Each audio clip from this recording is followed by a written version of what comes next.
I blackmailed him, now I am trapped in his world, bound by obsession, power, and a dangerous attraction I can't control. This is my story. Let's begin. My father used to say that spoiled girls only stay spoiled until a real man tells them no. He meant it as a threat. Tonight, I plan to marry one. The elevator climbs too slowly, too smoothly, too quietly. By the time it reaches the top floor of Viscaro Tower, my pulse has already become a second heartbeat in my throat. I hate that. Not because I am afraid, because I am too aware of the building, of the silence, of the black envelope in my hand, of the man waiting behind the doors at the end of the corridor. Alessandro Viscaro. The first time I saw him, I thought he was beautiful in the same way a knife is beautiful, clean, expensive, and made for damage. The second time, I was closer, much closer, close enough to learn that wanting a man like him is the kind of mistake that stains. The elevator doors open. I step out. The corridor is all black marble, smoked glass, and obscene money. It smells like leather, cold air, and power. Even the silence in this place feels expensive, like it has bodyguards. 2 men stand outside the double doors at the far end of the hall, dark suits, earpieces, the kind of stillness that tells me they know exactly how to break bones without ruining their cuffs. They see me. They see the dress, the heels, the envelope. And they do not stop me. That is worse than being stopped. It means he told them to let me through. It means Alessandro Viscaro knew I was coming. I keep walking anyway. My reflection glides beside me in the glass. Red mouth, dark hair, silk the color of old champagne poured over skin my father used to call too soft for war. The gown is elegant enough to look innocent and cut low enough to be a weapon. I chose it because if I am about to throw myself into the mouth of a monster, I would at least like to do it looking unforgettable. One of the guards opens the door without a word. I do not thank him. I walk into Alessandro Viscaro's office like I belong there. The room is vast and dark and indecently masculine. Floor-to-ceiling windows look out over Manhattan, the city glittering below like a field of knives. Shelves of glass and black wood in one wall. A bar gleams in the corner. Everything is sharp, controlled, ruthless. Like him. He is standing near the windows with one hand in his pocket, the city at his back, and all that cold New York light framing him like he paid for the sky, too. My breath catches anyway. Damn him. He turns his head slowly, as if he has all the time in the world. Alessandro does not smile. He never needed to. Beautiful men use smiles as invitations. Dangerous men use stillness. He is in black, of course. Suit cut perfectly. No tie. The first 2 buttons of his shirt undone, as though even formality does not dare come too close to his throat. His face is exactly as I remember it. Hard mouth, carved cheekbones, eyes so dark they never look warm even when they burn, especially when they burn. And right now they are on me. Not my face first, my hand, the envelope, then the dress. Then my face. By the time his gaze settles there, I can feel it everywhere. Well, he says at last, voice low and smooth and deadly in all the ways I remember too well. This is unexpected. No, I say, closing the door behind me myself. Unexpected would have been if I came empty-handed. His eyes flick once to the envelope again, then back to me. You walked into my tower alone, yes. That was either very brave or very stupid. I lift one shoulder. You can decide after I'm done. For 1 second nothing moves. Then he crosses the room. Not quickly. That would imply eagerness. Alessandro walks toward me like a verdict, inevitable, measured, impossible to outrun once spoken. Every step drags memory up my spine. Florence, a terrace wet with rain, his hand around the back of my neck, my own breath betraying me, the glass I lifted to his, mouth with a smile sweet enough to rot teeth, the moment after, when I knew I had ruined something I would never be able to replace. He stops a few feet in front of me, close enough that I can smell him. Clean soap, expensive liquor, and that dark male heat I should have forgotten by now. I didn't. I don't think I ever will. Open it, I say. He does not take the envelope from me. Tell me what's in it. Insurance. A pause. Against me? Against everyone. That gets the slightest change in him, not surprise. Something colder, sharper. Interest wearing a blade. He takes the envelope then, his fingers brushing mine for less than a second. It still feels like being caught. He opens it with no visible hurry and slides the contents free. There are photographs, copies of shipping ledgers, names, meeting locations, enough smoke to choke half the city, and enough truth buried in it to set fire to the other half. Enough to hurt him if it gets out, enough to hurt my father too. That was the point. Alessandro looks over the pages once, twice. When he lifts his eyes to me again, there is no heat in them now. Only calculation. Where did you get this? You know I can't tell you that. His head tilts a fraction. Can't? I smile at him. Won't. He studies me so intently it feels like being undressed with a knife. You look very pleased with yourself. I worked hard on this. And yet I still don't think you understand what room you're standing in. I understand it perfectly. I step farther inside like I was invited, moving past him in a sweep of silk and nerve until I reach the center of the room. That's why I came here instead of sending it to the press or the FBI or any one of the bored little sharks who circle men like you. Men like me. I turn back to him. Rich, feared, violent, overly confident. Take your pick. His mouth almost shifts. Almost. Careful, Tesoro. The endearment should not be cruel in his mouth. It is. I hate that some dark, embarrassing part of me still likes the sound. I lift my chin. Do not call me that unless you intend to mean it. That does it. Not much. Just enough. Something in his expression goes still in a new way. Dangerous in a more private register. A place between anger and memory. You don't get to make demands in my office, he says. I look deliberately toward his desk. Then I walk to it. I put my hand on the back of his chair, and I sit down in it. His eyes darken. There it is. Finally, a reaction. The leather is cool under my thighs. The view from here is merciless. This is where he destroys people, I think.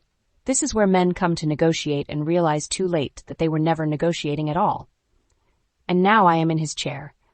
I fold one leg over the other and set my purse on his desk like I am settling in for cocktails instead of blackmail.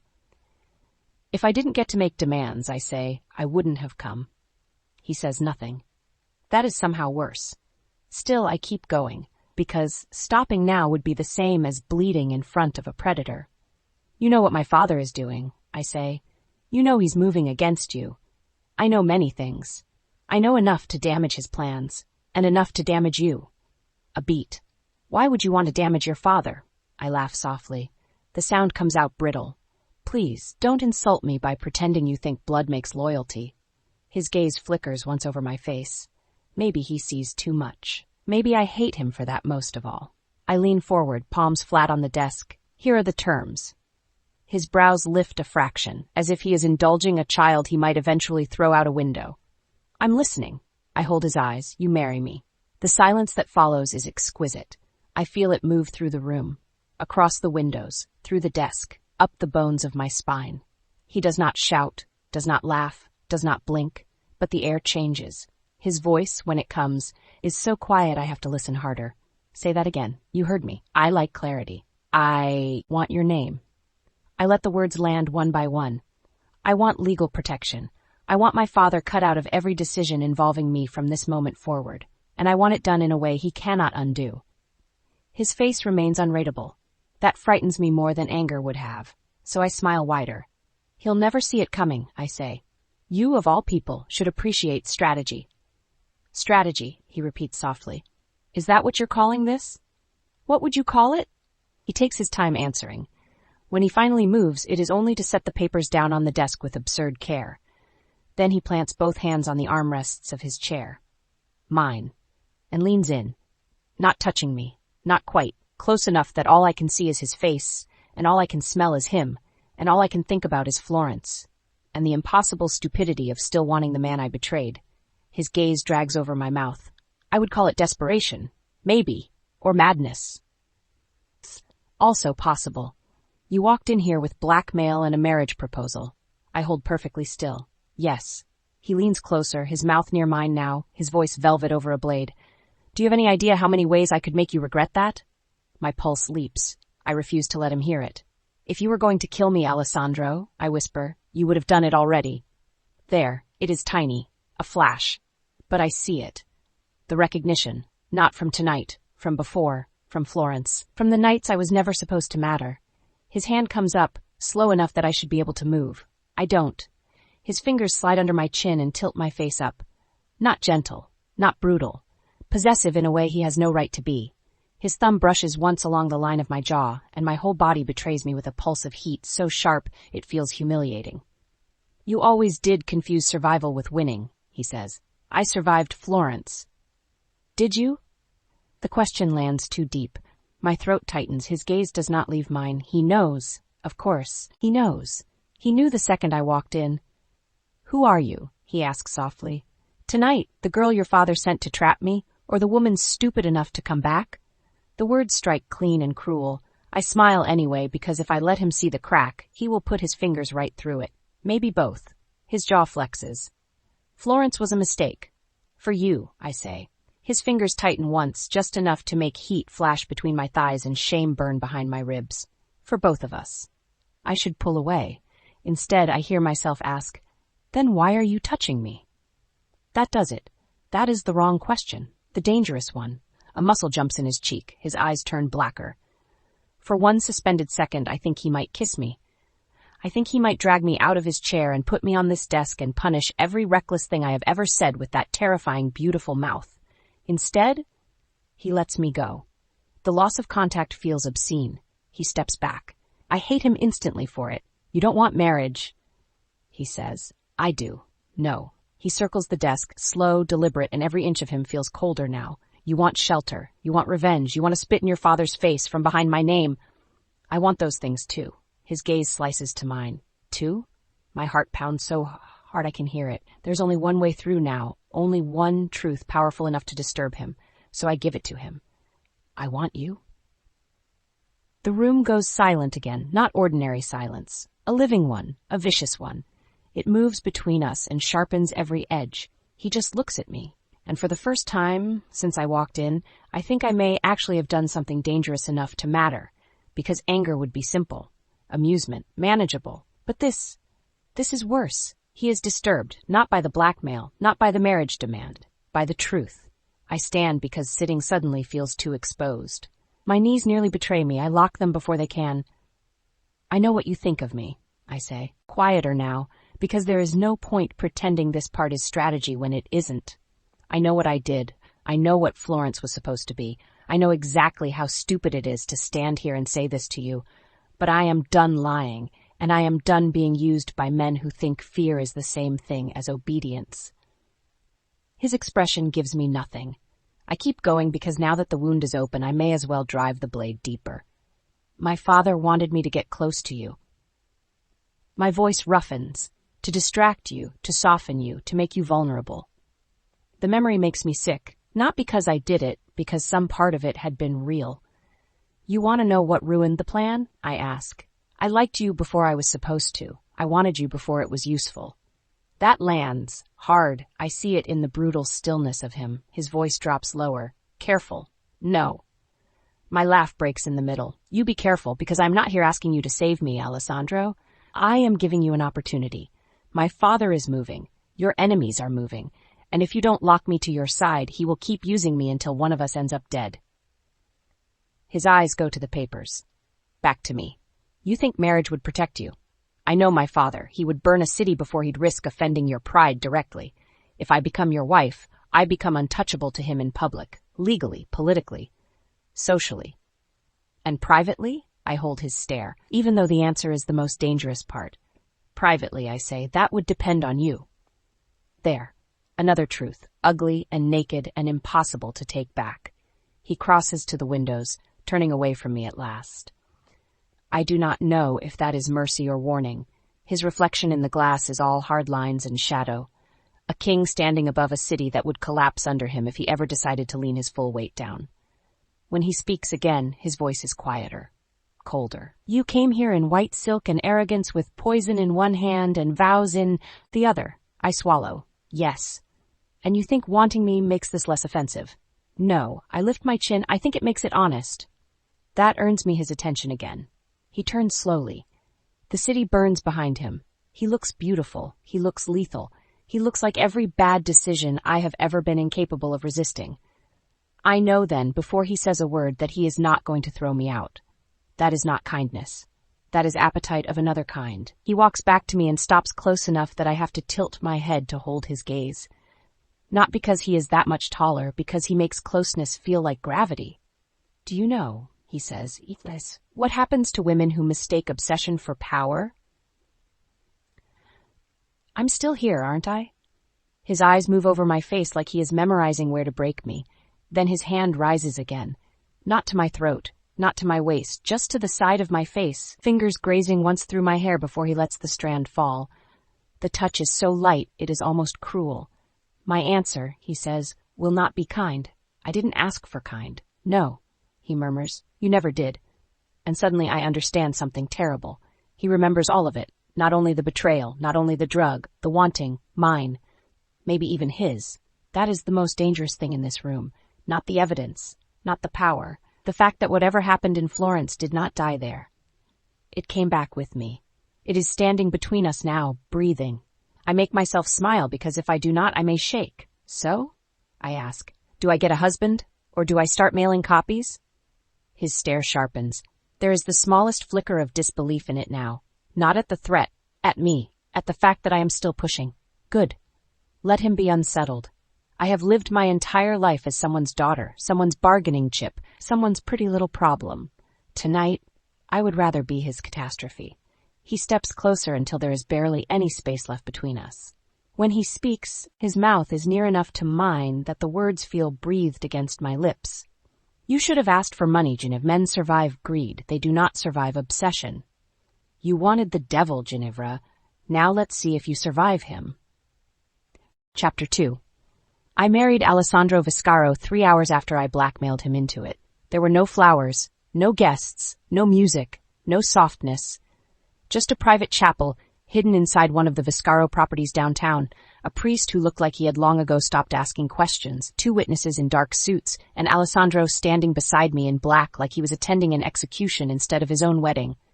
Maybe he was. Mine, not his. The ring he slid onto my finger was enormous and cold, a brutal emerald-cut diamond set in platinum so severe it looked less like a promise and more like a handcuff with taste. I loved it instantly. I hated that too.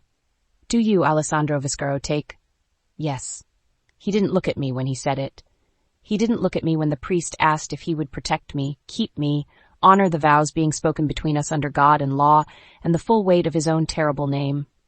He only looked at me when it was my turn, and by then the damage was already done. Do you, Ginevra? Yes. My voice came out steadier than I felt. The priest muttered the rest. The signatures followed. The documents disappeared into one of the bodyguard's hands. And then it was finished. Just like that. No kiss. Of course not. Alessandro took my elbow firm enough to remind me who had allowed this and who had not, and steered me back toward the waiting car. His touch burned through silk. It shouldn't have. It did. The city blurred beyond the dark glass as the car carried us uptown, back toward Viscaro Tower and the new shape of my life. My husband sat beside me with one hand on his knee and the other holding his phone, issuing quiet instructions that sounded like simple logistics and felt like the beginning of a prison. Her accounts are to be consolidated. I turned my head. He ignored me. Any independent staff previously assigned to her are dismissed. New staff report tomorrow. I stared harder. Still nothing. Her phones, tablets, laptops, and outside numbers go through Vittorio first. That one did it. I snatched the phone right out of his hand. The driver stiffened. The man in the front passenger seat, another suit, another weapon-shaped spine, half turned. Alessandro slowly looked at me. I held his phone in one hand and smiled sweetly. Are you dividing household responsibilities already, Marito? The silence in the car went so thick it felt upholstered. Then Alessandro said very calmly, Give me the phone. No. The front seat guard looked as though he wanted to launch himself backward through the partition and die for the honor of correcting my attitude. Alessandro merely watched me. That was the problem with him. Shouting, I knew how to fight. Anger, I could dance with. But that stillness, those dark eyes giving away nothing while 1,000 ruthless calculations moved behind them, that was what made him terrifying. You are misunderstanding your position, he said. I shifted in my seat and crossed one leg over the other. I don't think so. I believe I am your wife. His gaze dropped to my hand, to the new ring glittering there like stolen ice, then back to my face. Yes, he said. And that title came with terms.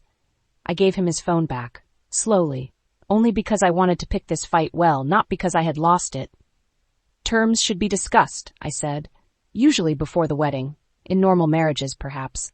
I leaned back. And what exactly is this one? He took the phone from my hand without brushing my fingers. Deliberate, cruel, strategic containment. That made me laugh. Actually laugh. It surprised both of us. Containment? I repeated. You make me sound infectious. His expression did not change. You are. The car rolled through a security gate and began its climb into the underground parking of Viscaro Tower. My pulse ticked once. Only once. Because it was one thing to walk into the devil's world wearing white silk and audacity, and another thing entirely to realize he had no intention of ever letting me walk out the same way again. When the car stopped, Alessandro got out first. Of course he did. One of the guards opened my door. I didn't take the offered hand. I stepped out on my own, lifted my chin, and walked across polished black concrete in heels sharp enough to wound. Alessandro fell into step at my side without touching me. The entourage followed behind us like judgment. The private elevator opened with a soft metallic hush. We stepped inside alone. The doors sealed. For the first time since the chapel, there were no witnesses, no priest, no guards, no one but my new husband and the trap I had walked into with my eyes open. Alessandro pressed his palm to the glass panel. The elevator rose. I watched the numbers climb. I want a copy of the marriage certificate, I said. You'll have one. I want my own lawyer. No. I turned. No? His profile remained carved from indifference. Yes, you are now legally represented through my counsel. That is not marriage. That is annexation. Yes, the single word hit like a slap. I stared at him. He kept watching the numbers. You don't get to absorb me like property, I said. That made him look at me. Finally, his eyes were so dark they looked black in the elevator light. Don't insult us both by pretending property is not exactly how your father treated you. The blow landed clean. I hated him for how accurately he chose his weapons. I hated myself more for feeling the wound. My smile came back sharp around the edges. And now you do it better? No, he held my gaze. I'd do it honestly. The elevator opened onto the top floor. He let me walk out first. Not courtesy. Strategy. He wanted me to see it. The shape of the cage. The apartment above the city was less a home than an empire folded into stone and glass. It stretched across the entire floor, all clean lines and dark finishes, art that looked expensive enough to start wars, and windows huge enough to remind me just how very high above everyone else Alessandro preferred to live. A woman in a dove-gray suit waited near the entry hall, maybe late 40s, beautiful in a disciplined way, hair twisted into a knot so severe it made my own scalp ache. Mara, Alessandro said, my wife. The woman gave me a measured nod. No smile. Signora Viscaro.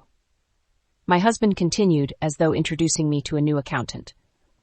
Mara oversees the residence, scheduling, security coordination, and staff access. In other words, my jailer wore silk and sensible heels. How comforting, I murmured. Mara's expression did not flicker. I instantly respected her a little for that. Alessandro removed his jacket and handed it to one of the staff who had appeared silently from somewhere deeper in the apartment. The East Suite is prepared for her. Move everything she needs there. Anything she requests goes through you first. I blinked. Excuse me? He loosened one cuff. Your rooms are ready. Rooms. Yes. Separate rooms. His gaze moved over me in one slow pass that felt almost obscene in its calm. Did you expect otherwise? I did not answer quickly enough. That was answer enough. One corner of his mouth almost moved. Almost. The bastard. I folded my arms. You married me. I contained a problem. Oh, I see. I smiled brightly. Then perhaps you should not look at your problems as though you'd enjoy ruining them. Mara, to her credit, pretended not to hear that. Alessandro's eyes sharpened. Enough. No. The word was out before sense caught up to it. Something in the room tightened. Staff stilled. Air shifted. The tiny unseen mechanics of his empire all seemed to pause to hear how this would end. Alessandro dismissed them with a glance. Mara herded the others away without a word. Within seconds, we were alone. Again, that was when he walked toward me. Not fast, never fast. Alessandro approached conflict like he approached everything else, with the terrifying confidence of a man who had never once doubted the result. He stopped, close enough that I had to lift my chin. If you intend to survive this marriage, he said, learn the difference between what you can provoke and what you cannot. My pulse kicked. I refused to give it to him. Why? I asked softly. Will you punish me, husband? The title should not have sounded like a dare. It did. His jaw flexed once. There. A crack. A tiny one, but mine. You confuse attention with victory, and you confuse control with intimacy. Wrong thing to say. I knew it when his eyes changed. Not warmer. Worse. More focused. His hand lifted and caught my wrist before I could step back. Not violently, but with such complete certainty that resistance would have been theatrical. His thumb pressed to the pulse there, and I hated how instantly my body reacted. Heat climbed my throat. My knees felt disloyal. He looked down at my wrist in his grasp like he was proving a point to himself. Do you know what speeches bore me most, Ginevra? I swallowed. No. The ones people make right before they discover a door was never theirs to open. Then he let me go. Just like that. I almost lunged after the contact like an idiot. Instead, I curled my hand into a fist and stepped away on my own. I want access to my phone, I said. You'll have a phone. My phone. My money. What is yours that your father didn't buy or I can't replace? I laughed once, sharp and ugly. You are unbelievable, so I've been told. My movements? Escorted. My visitors? Approved. My staff? Mine now. My schedule? His gaze did not waver. Mine. The fury came fast and bright. You cannot do that. I already have. I looked around the apartment again, this time seeing less beauty and more intention. Camera angles hidden in architecture. Doors too heavy, too silent, too controlled. Nothing here happened accidentally. Not the lighting, not the placement of the furniture. Not the fact that every path in this place probably ended near him somehow. I wanted to throw something. Instead, I smiled. That always frightened men more when I did it at the wrong moment. Fine, I said. Alessandro went still. He was smart enough to know I was lying. Fine, he repeated. Yes, you're my husband. I'm your beautiful new hostage. We'll make it work. I drifted past him before he could answer, heels clicking across stone. There was a hallway beyond the main living space, lined with framed black and white photographs and the kind of quiet that made mischief feel almost sacred. My pulse settled. If I was going to survive here, I needed information. And if Alessandro thought a ring and a security detail had somehow transformed me into someone obedient, he was even more arrogant than I had feared. I looked over my shoulder once. He had turned away, already on another call, issuing orders in Italian so quick and low I only caught fragments. Porti, sorveglianza, moviti, ports, surveillance, move war language. Good, let him multitask. I slipped down the corridor. The rooms opened one by one, library, private sitting room, a gym I would never voluntarily enter, a guest suite, another office smaller than the one downstairs and probably just as dangerous. At the end of the hall were two carved black doors. One stood slightly open. I pushed it wider and stepped inside. His study, not the formal office from earlier. This room was worse, more intimate, darker, shelves of ledgers and locked drawers, a second desk, a wall screen filled with security feeds, the city glowing beyond another bank of windows, and at the center of the desk, a file, open. I stared at it for one suspended second. Then, because I have never in my life been made better by caution, I walked straight over and looked down. Maps. Names. A photograph of my father leaving a hotel through a service entrance with two men I recognized from whispered dinners and ugly rumors. Another photograph of a woman at a gala bar passing something to a waiter. Dates. Transactions. 3 highlighted names I did not know and instantly wanted to. My heart thudded. This was not posturing anymore. My father really was moving that fast. I reached for the top page. A voice behind me said, "You do have a death wish." I yelped. Actually yelped. Humiliation flashed so hot it almost eclipsed panic. I spun around too quickly, one hip bumping the desk. Alessandro stood in the doorway, jacket gone, sleeves rolled once, looking at me with that flat, dark gaze men like him must be born with or carved into themselves through years of winning. I straightened with as much dignity as a woman caught pawing through confidential war documents could manage.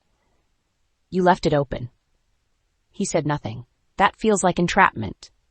Still nothing. I glanced toward the door. He noticed. Of course he did. His mouth moved almost imperceptibly. "Run." "What?" "Go on." He leaned one shoulder against the frame, all graceful menace. "I'd like to see how far you get." I ran, not because I thought I would make it, because I am fundamentally incapable of refusing a dare. I shot past him in a sweep of silk and bare nerve, heard his low exhale behind me, and made it 6 steps down the hallway before his hand closed around my waist from behind. I shrieked, half laughing, half furious, as the floor vanished. He picked me up like I weighed nothing. Nothing. One arm locked around my thighs, the other braced across my back as he hauled me up against his chest and kept walking as though this were a perfectly normal part of a political marriage. Put me down. No. You can't carry me through my own hostage situation. Apparently I can. I thrashed once for form. It achieved exactly nothing except pressing me harder against him, which my body noticed with traitorous immediate detail. Heat. Strength. The solid line of his chest under my shoulder. The scent of him at my temple. I went still. He felt that too. His hand on the back of my thigh tightened. Just once. A warning. Or maybe not. He carried me back to the center of the apartment and deposited me, firmly, deliberately, into a chair at the dining table. I glared up at him. That was barbaric. He pulled out the chair opposite mine and sat. That was efficient. I hate you. No, he said coolly. You don't. The words struck too close to the bone, so I lashed at the nearest target. You are impossible, and you read what you shouldn't. I am your wife. You are alive because I allowed the ceremony to finish. Rage flared white-hot, then annul it. His stare pinned me where I sat. Try. We looked at each other across the long black table like two people negotiating peace while both palms hid knives. Mara appeared soundlessly with a tray of coffee and disappeared just as fast. Traitor. I reached for the cup. Alessandro reached first. Not for the coffee. For my chin. 2 fingers under my jaw, turning my face back to him when I tried to look away. The touch was not soft. Neither was his voice. You do not enter my studies. You do not touch my files. You do not contact your father without me knowing. You do not leave this building unescorted. And you do not ever mistake my restraint for a lack of control again. My breath caught. His fingers stayed there a second longer than necessary. Long enough for heat to unspool, hot and humiliating, low in my belly. Long enough for me to remember Florence too vividly. A hotel balcony. Rain. His mouth against the corner of mine. My own hand in his hair. The drug in my purse. The betrayal already waiting for us like blood under silk. He let me go. I curled my fingers around the untouched coffee cup. I'm not one of your men, I said. No, he agreed. You are considerably more difficult. You married me. You forced the structure. Don't confuse that with victory. Something in me sharpened. Then why did you say yes? At last, something changed in his face. Not much. A shadow. A fracture under marble. He leaned back in his chair, gaze still on me. Because your father would have kept using you. The answer hit harder than I expected. I blinked. He continued before I could recover. Because if I had sent you back tonight, he would have read that as weakness. Because now you are here under my name, where I can see every move he makes through you. Because this gives me leverage I didn't have this morning. Every word was clean, logical, cold, and yet.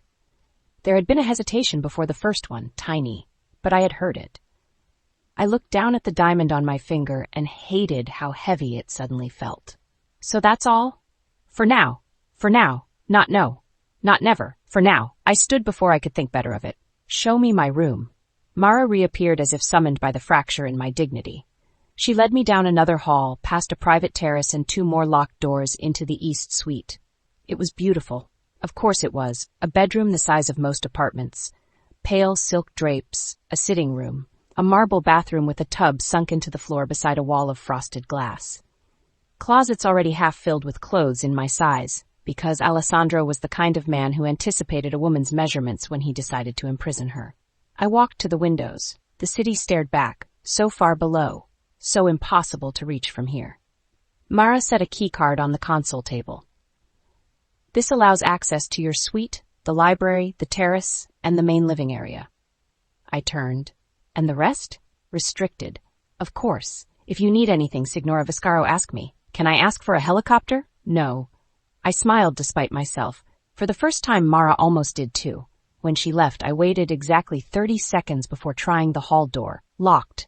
I tried the terrace doors, unlocked. But the terrace itself was surrounded by glass security walls, so elegant they almost looked decorative. I tried the panel beside the elevator. Access denied. I stood there in silence for a full 5 seconds. Then I laughed. A little wildly, because of course he had done it this fast. Of course, Alessandro had married me before dinner and turned me into a beautifully dressed security event by nightfall. I went back into the suite and sat on the edge of the bed. My pulse felt too loud in the quiet. The black envelope was gone now. The vows finished, the name on the ring real. My father would know by morning, maybe sooner. He would rage, threaten, recalculate, smile in public while he bled in private. Good, let him. Still, beneath the anger and the thrill and the terror, something else sat sharper than all of it. The memory of Alessandro saying because your father would have kept using you. Not kind, not soft, but not nothing. That was the problem. Nothing from him was ever nothing. A knock sounded once on the suite door. Before I could answer, it opened. Alessandro stepped inside. No jacket, sleeves still rolled, tie gone, darker somehow in the low light, as though night suited him better than day and always had. I stood immediately. Do you usually enter women's bedrooms without permission, or is that another marital perk? He closed the door behind him. You forfeited privacy when you walked into my office with blackmail. That is not legally sound.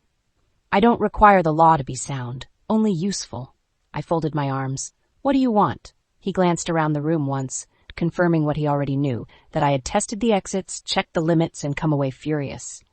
Then his gaze settled back on me. To make the rules clear. I smiled thinly. There they are. I was beginning to worry this marriage lacked romance. He ignored that. You do not leave this floor without security. You said escorted. I said many things. Listen to the final versions. My temper flashed. I am not one of your soldiers. No, he said. My soldiers know when to stop touching things. I stepped toward him. Then stop leaving temptation in unlocked rooms. That was a mistake. I knew it from the way his eyes dropped briefly to my mouth before returning to mine. Heat moved through me anyway. Damn him. Is that what this is? He asked. Temptation? I held his gaze and lied because the truth would have been more dangerous. No. He took one step closer. Only one. It was enough. Liar. The word brushed over my skin like a blade wrapped in velvet.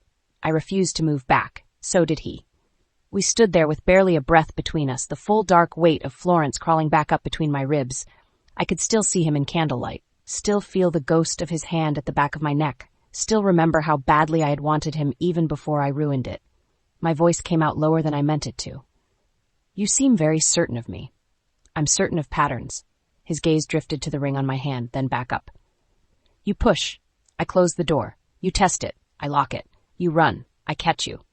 That sounds less like a marriage and more like a hunting exercise. A pause. Then, quietly, for now. There it was again. That terrible phrase. The suggestion of future shape hidden under present cruelty. It hit me in places it shouldn't have. He reached out before I could decide whether to answer and slid one finger under the strap of my dress at my shoulder. Not enough to pull, not enough to expose, just enough to make my breath snag.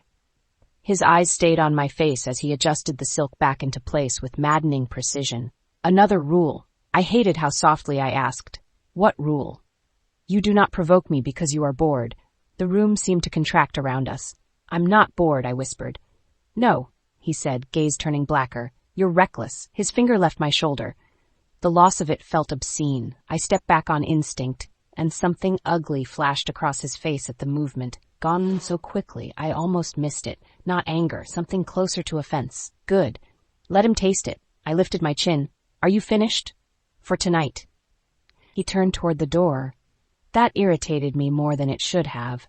This man kept touching me like a threat and withdrawing like a lesson. It was beginning to feel strategic, cruel even. I wanted to wound him back.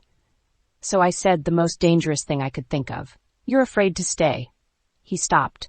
The silence that followed was so complete I could hear my own pulse. He looked over his shoulder. Nothing in his face. Nothing. And somehow that was worse than fury. When I decide to touch you, Ginevra, he said softly, fear will not be the reason. Then he left. The door shut behind him with a quiet click that landed harder than a slam. I stood there for a long time after, staring at the space he had vacated, at the room, at the locked world, at the ring on my finger. My prison was elegant. My husband was monstrous. My father would be foaming at the mouth by sunrise, and somewhere under all of it, beneath the rage and the thrill and the terrible pull of the man who had turned my life into a private war inside 6 hours, I smiled. Because the one thing Alessandro Viscaro still did not understand was this: I had never needed freedom to cause damage. And now I knew exactly where he kept the doors. Chapter 3. Florence had smelled like rain, citrus peel, and very bad decisions. I had spent weeks trying not to remember that. Alessandro made it impossible by existing in the same space as me. The morning after our wedding, I woke in a bed too large, beneath sheets too soft, in a suite that felt less like luxury and more like beautifully upholstered captivity. For one disorienting second, I forgot where I was. Then I turned my head. The ring on the bedside table caught the pale morning light and flashed once like a threat. Right, marriage, blackmail, husband. I lay there staring at the ceiling and tried not to think about the way Alessandro had looked at me the night before when I called him afraid. That had been a mistake, a satisfying one, but a mistake, because now I could not stop hearing his voice in the quiet. When I decide to touch you, Ginevra, fear will not be the reason. It should have offended me. It did offend me. It also settled under my skin like a fever. I hated men for how often they mistook self-control for virtue, and yet with Alessandro, restraint felt less moral and more violent. Like he was not sparing me. Like he was sharpening the knife. I threw the sheets back and got out of bed. If I was going to survive in this tower, I needed to stop reacting and start studying. Mara had left clothing arranged in the dressing room as if I were a doll she had decided to curate. Silk blouses, trousers, dresses in colors Alessandro would probably call neutral, and I would call criminally obedient. I rejected all of them on principle and chose a short cream slip dress with a square neckline and enough attitude to remind the world I had not been folded into anyone's house quietly. If I could not leave, I could at least be difficult, attractively.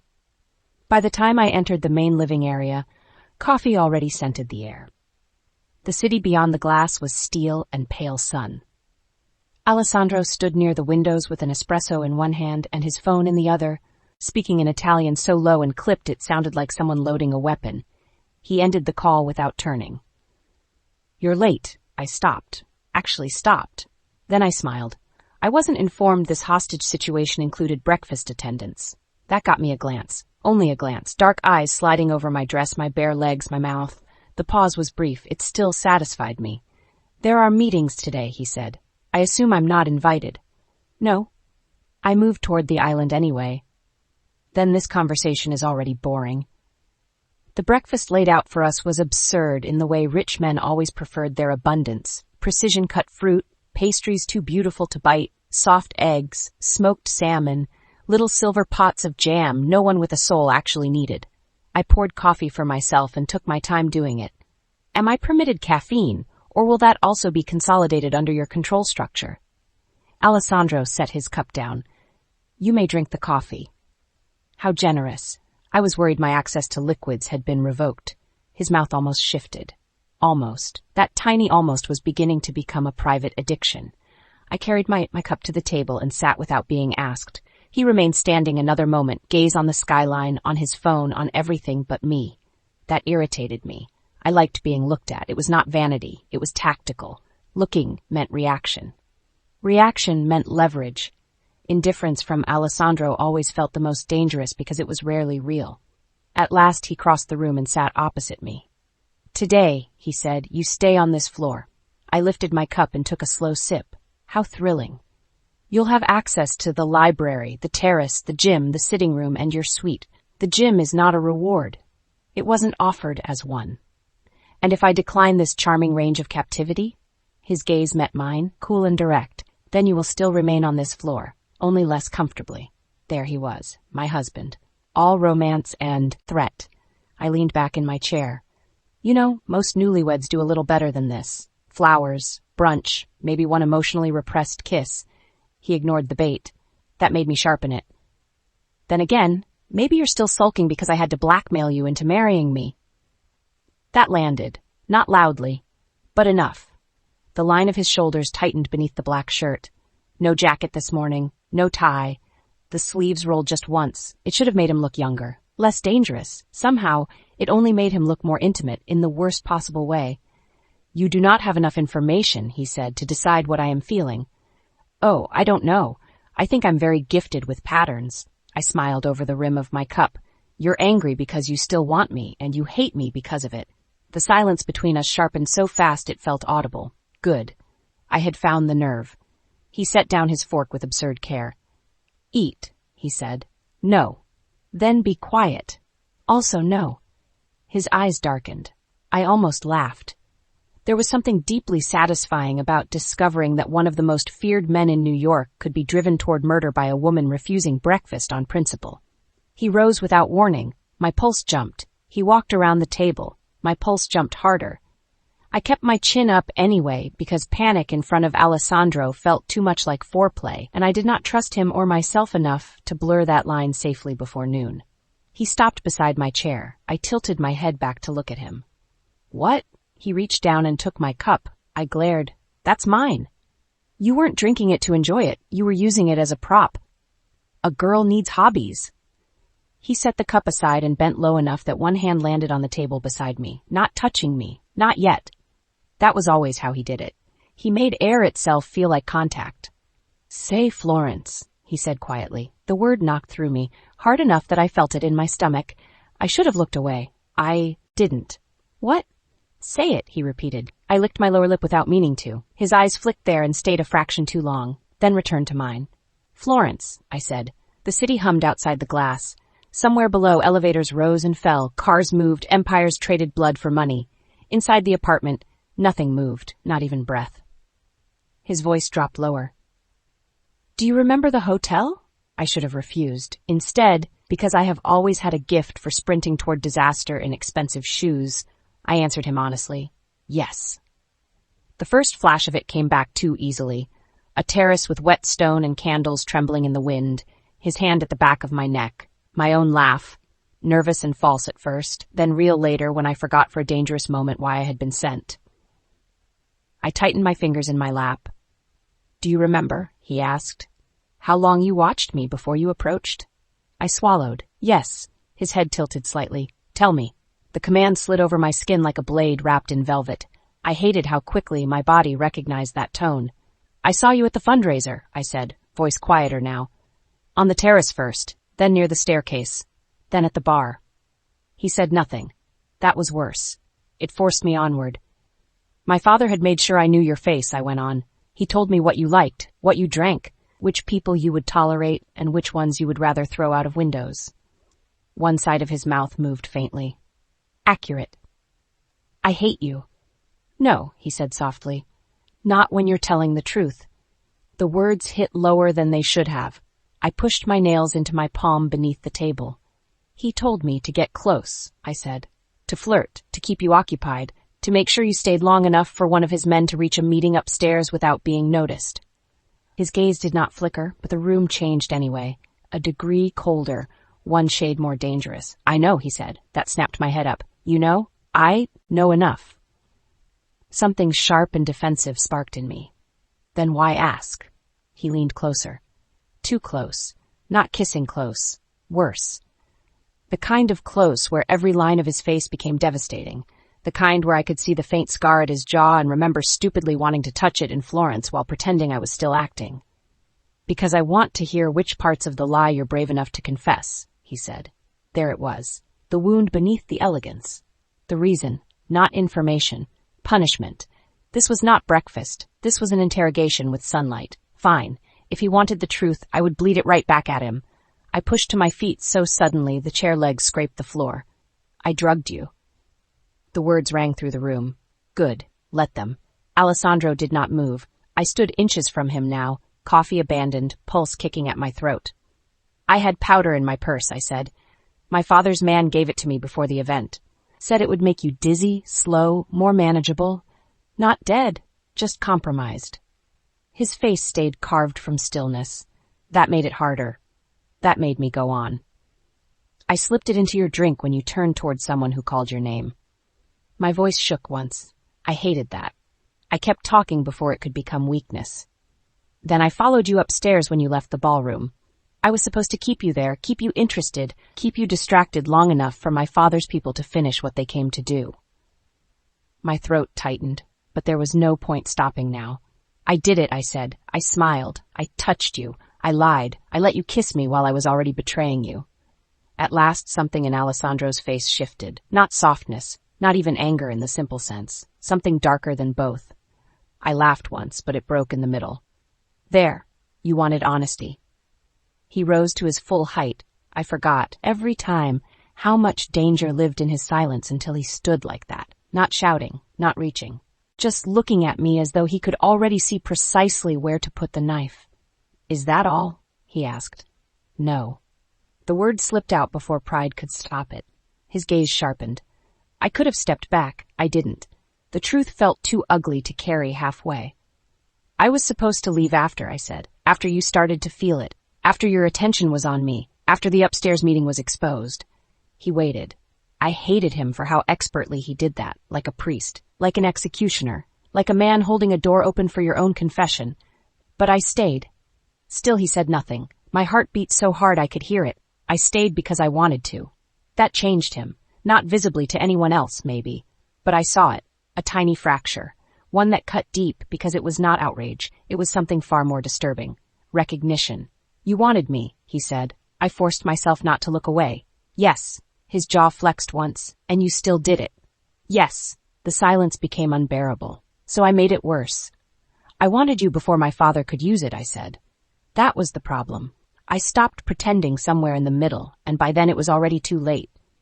The first time Alessandro touched me, it was so fast I barely registered the movement. 1 second there was distance. The next his hand was around my wrist. Not crushing.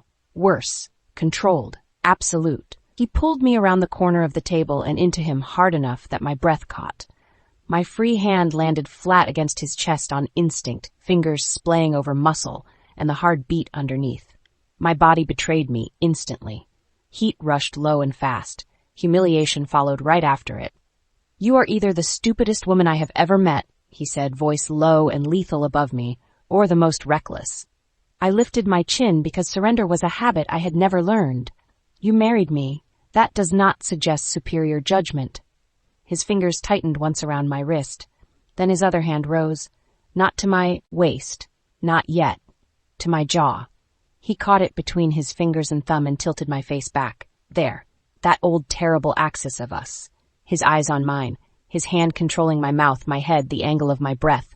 I could not move without permission now. My pulse went wild. You drugged me, he said. Yes. You lied in my face. You let me put my hands on you while you were already acting. The shame of that was a blade. It should have made me pull away. Instead, it only made my breath go shallow. Yes, I whispered. His gaze dropped briefly to my mouth. Did you enjoy it? He asked. The question burned through me so hard I nearly flinched. Not because I didn't know the answer. Because I did. I could have lied. But something about the way he held me, dangerous, furious, intimate in a language made entirely of control, made lying feel too weak now. Yes. The room disappeared. Not literally, but in the way it does when all the air seems to gather around one point and refuse to leave it. Alessandro's thumb moved once along the edge of my jaw. Not tender. Assessing. Possessive in a way that made no sense for a man with every right to despise me. You are shameless. Not generally. My voice shook anyway. Only with you. That did something. I saw it. God help me. I felt it. His hand slid from my jaw into my hair. My whole body went still. His fingers threaded through the roots at the back of my head and tightened. Not enough to hurt. Enough to hold. Enough to tell me exactly who was controlling the angle of my face now. My breath left me. Florence, he said quietly, is the reason I should throw you out a window. Then why don't you? The words came out too soft, too honest, too much like pleading wrapped in defiance. His mouth went hard. He bent his head. My spine arched before he even touched me. The first brush of his lips landed at the edge of my cheekbone. Not a kiss, a threat wearing one. Then my jaw. Slow, deliberate. The kind of contact that said, I remember every lie and every truth, and I could still ruin you with either. My eyes closed for one humiliating second. I hated myself for that. I hated him more for making it impossible not to feel. His mouth reached the line of my jaw and lingered there. My fingers curled against his shirt. No words now. No cleverness. Only the scrape of my own breath and the terrible heat building between my thighs as his lips moved lower, slower, to the place beneath my ear where memory already lived. I turned my face without thinking. He felt it. Of course he did. His grip in my hair tightened in immediate answer, a warning, and then his mouth was at my neck, not open, not devouring. Worse, measured. One slow press against skin that made my knees threaten mutiny. I made a sound. Small, mortifying. He went still at once. I opened my eyes. Too late. He had heard it. His gaze met mine from inches away. Black, unreadable. Furious now for reasons I could not separate from mine. His thumb appeared at my mouth. Just one finger. Resting lightly against my bottom lip. The whole world narrowed to that. My breath caught behind it. He watched me feel it. Watched the exact second my lips parted on instinct. The look on his face nearly undid me. Not triumph. Not quite. Something more dangerous. A man starving and disgusted by the fact of hunger. I whispered his name before I could stop myself. Alessandro? That was the mistake. The real one. Everything changed. His face hardened so quickly it felt like being dropped into cold water. He removed his hand from my mouth, from my hair, from all of me. At once. The loss was so abrupt it almost hurt. He stepped back. I stood there shaking with heat and fury and unfinished need, staring at him like I did not understand what had just happened. Maybe I didn't. Maybe that was the point. You stop me, I said, and my voice came out rawer than I wanted. Every time you stop. His stare was glacial now. Yes. Why? He laughed once. No warmth in it at all. Because denial is the only language you seem capable of learning. The humiliation burned white hot. I wanted to slap him. I wanted to drag him back by his shirt and make him finish what he kept starting. I wanted things I hated myself for. So I lashed the only way I knew how. You think this punishes me? I asked. It doesn't. It punishes you too. Something flashed in his face. Gone instantly. But mine. Mine because I had seen it. Get out, he said. I stared. You heard me. I crossed my arms to hide the trembling in them. This is my floor too now. His gaze moved over my face with ruthless precision. Then get out of this room. I should have obeyed. I should have walked away with whatever dignity I had left. Instead, because I am exactly the sort of woman who will press on a bruise to see if it still hurts, I smiled. You wanted me in Florence too. The silence that followed was catastrophic. He went completely still. No breath, no motion. No mask left that I could read. Then softly, leave. I should have gone then. Instead, I took one step closer. It was madness, real, clinical madness. But the truth had already been dragged into the center of the room, bleeding. Why stop there? You did, I said. That's why you're angrier at me than you should be. Not because I lied. Not only because I lied. Because some part of it was real and you know it. He moved. So fast my breath caught. 1 second I was standing free. The next my back was against the edge of the table, his hand planted beside my hip, his body close enough to blot out the city behind him. No touching. Not technically. But every part of me knew exactly how trapped I was. His mouth hovered near mine, not kissing, not sparing. Listen to me carefully, Piccola Pest. The nickname hit me like a dark, private spark. Little trouble. Of course he would make even that sound like possession. You do not get to rewrite Florence into something romantic because it makes you feel less guilty. The words landed like blows. I flinched anyway. His eyes darkened at that. One crack, tiny, but I saw it. He saw that I saw it, and hated it. I'm not rewriting anything, I whispered. I'm saying it mattered. To you. The cruelty of that should have crushed something. Instead it sharpened it. Liar. His jaw went rigid. For one impossible second, neither of us moved. Then he pushed away from the table and stepped back like distance itself offended him. Get dressed, he said. I stared at him. I am dressed. Properly. My temper flared again, grateful for the target. For what? There is lunch downstairs with counsel. You will attend. You will wear something less designed to start problems. I looked down at my dress. This dress is very elegant. This dress, he said flatly, is an act of aggression. I laughed in spite of myself. There it was, a crack in the whole brutal morning, tiny, ridiculous, real. His eyes narrowed. You find this amusing? A little. Go. What if I refuse? His gaze dropped once more to my mouth, dangerously, then back to my eyes. Then I choose the dress. I should not have felt heat at that. I did. Of course I did. He saw that too. The bastard saw everything. His expression cooled another degree, as though my reaction had annoyed him all over again. Mara will help you. I don't need help getting dressed. No, he said. You need supervision. I gave him my sweetest smile. My father used to say that to me too. There. That one landed different. A shadow crossed his face, real, brief, enough to change something ugly in my chest. He looked away first. That, more than anything, unsettled me. When he spoke again, his voice was colder than before, which meant he was hiding something under it. Your father will not say anything to you again unless it passes through me. I should have felt triumph, safety, something warm. Instead, I felt the strange, bruised ache of being handled by one dangerous man to be protected from another. Alessandro, do not thank me. The words cut clean across mine. I shut my mouth. He turned toward the windows, toward the phone on the counter, toward the world he knew how to command. Conversation over. Punishment delivered. Need left burning like a live wire under my skin. I stood there another second, furious at him, at myself, at Florence, at the humiliating fact that wanting had always been the one language capable of making me stupid. Then I walked away. I made it to the hallway before my legs remembered how weak they felt. I hated him. That part was easy. What was harder, what sat like a knife between my ribs all afternoon while Mara paraded dresses past my line of sight and I rejected them just to hear myself say no, was the truth beneath it. He had wanted the confession. He had wanted the pain. He had wanted to corner me and make me say every ugly thing out loud until it was all naked between us. And then, when he had me shaking in his hands and heat and history and hunger had nearly tipped us over the edge, he stopped, deliberately, cruelly, with total control. That was the punishment. Not distance, not scolding, not rules, making me feel exactly how much wanting him would cost. By the time Mara finally pinned me into a black dress severe enough to satisfy the devil himself, I understood something I had not when I woke up that morning. Marriage to Alessandro was not going to break me quickly. That would have been mercy. No, he was going to do it slowly, piece by piece, touch by denied touch, truth by brutal truth. And the worst part, the part I could not admit to anyone, not even the version of myself that still knew how to be honest in the dark, was this. I was already starting to understand why women in old stories walked willingly into castles that wanted to eat them alive. Because sometimes the monster looked back at you like he was starving too, and that made leaving feel impossible.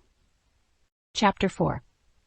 By the 4th day of my marriage, Alessandro had taken 3 phones from me, frozen 2 accounts, reassigned my driver, replaced my maid, and somehow made an entire tower of staff treat me with the polite caution usually reserved for unstable royalty and lit explosives. I admired the efficiency. I resented it with my whole soul. The worst part was that he had done it without shouting, without once slamming a hand into a wall or making the kind of theatrical male scene lesser men use when they want you to mistake volume for power. Alessandro didn't need noise. He simply decided something was true, and then the world around him rearranged itself to match. It was unbearable. Also, infuriatingly, a little fascinating. I was standing in the library that afternoon, pretending to read a book I had no interest in, while actually trying to figure out whether one of the concealed side doors led to a service corridor, an elevator shaft, or something equally useful. The library was enormous. Dark shelves, ladder rails, low amber lighting, beautiful rugs I was already considering ruining with spilled wine at some later date. The kind of room men like Alessandro build so they can seem civilized while planning violence behind first editions. I had just put the book down and tested a bronze panel in the wall when Mara appeared in the doorway. "Signora," I looked over my shoulder. "If you're here to tell me this door doesn't open, I already assumed I was being insulted architecturally." Her mouth twitched, very slightly. I was getting better at reading these people. "Your lunch tray is waiting in the sitting room." "I'm not hungry." "That is unfortunate," she said, "because your husband instructed that you eat." I turned fully. "Did he?" "Yes. And if I fling the tray off the terrace in protest?" "He instructed that I send another." I stared at her. She stared back. "I begin to see why this empire functions," I said. Mara inclined her head as if I had complimented the fat weather. "Will there be anything else?" "Yes, a crowbar." "No." She left. I waited until her footsteps disappeared. Then I tested the bronze panel harder. Nothing. Of course nothing. I blew out a breath and went to the sitting room, where lunch had indeed been laid out with the kind of immaculate precision that made me want to commit some small crime directly on the china. Salad. Fish. A little dish of berries. Water with lemon, the domestic equivalent of surveillance. I picked up a strawberry and ate it while glaring at the skyline. My father called it 213, not on my private phone, because Alessandro had turned that into a memory. On the new one, the approved one, the monitored one, the screen lit with an unknown number. I knew anyway. There are some people your body recognizes before your mind catches up. The reaction is old and fast and humiliating. My shoulders locked, my stomach tightened. That tiny primal part of me that had learned to hear danger inside affection woke immediately. I stared at the phone until it stopped ringing. Then it started again. And again. By the fourth attempt, I snatched it up just to make it stop. I didn't say hello. Neither did he. "Have you lost your mind?" My father's voice poured through the line, warm and furious, silk stretched over broken glass. To strangers, he sounded elegant, cultured. The kind of man who remembered birthdays and tipped heavily and kissed women's hands in public. To me, he sounded like childhood with a knife behind its back. I moved toward the windows on instinct, away from the open room, away from the tray, away from the cameras I could not see but increasingly felt everywhere. "If you're calling to congratulate me, your timing is poor." His inhale came hard through the receiver. "You think this is amusing?" "A little." "Do not provoke me, Ginevra." I almost laughed. Almost. Because there it was. That old line, the one men like him and Alessandro both preferred, as if I were a storm they could blame for, choosing to stand in. "You sent me into a trap years ago," I said softly. "And now you're offended I picked a better monster." Silence. Not empty. Deadly. My father recovered first. He always did. "You have no idea what you've done. I married him. You compromised this family." "No," I said, pulse thudding now for reasons that had very little to do with fear and too much to do with old fury. "You did that when you treated me like a disposable asset and expected me to smile while you moved me around a board." His voice dropped. Careful. There are tones a daughter learns before she learns language, the one that says lower your eyes, the one that says you have gone too far, the one that says I can still reach you. I hated that my spine reacted to it before my pride could. I straightened anyway. "You don't get to threaten me anymore." A soft click sounded behind me. Alessandro stood in the doorway. Of course he did. Black shirt, jacket on, expression unreadable. A man arriving precisely when the room most needed becoming dangerous. He didn't ask who was on the phone. He already knew.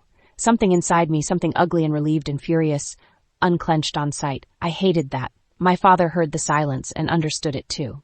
"Is he there?" he asked. I held Alessandro's gaze. "Yes." "Put me on speaker." "No." That answer came from both of us. My father exhaled slowly. "So this is how it is."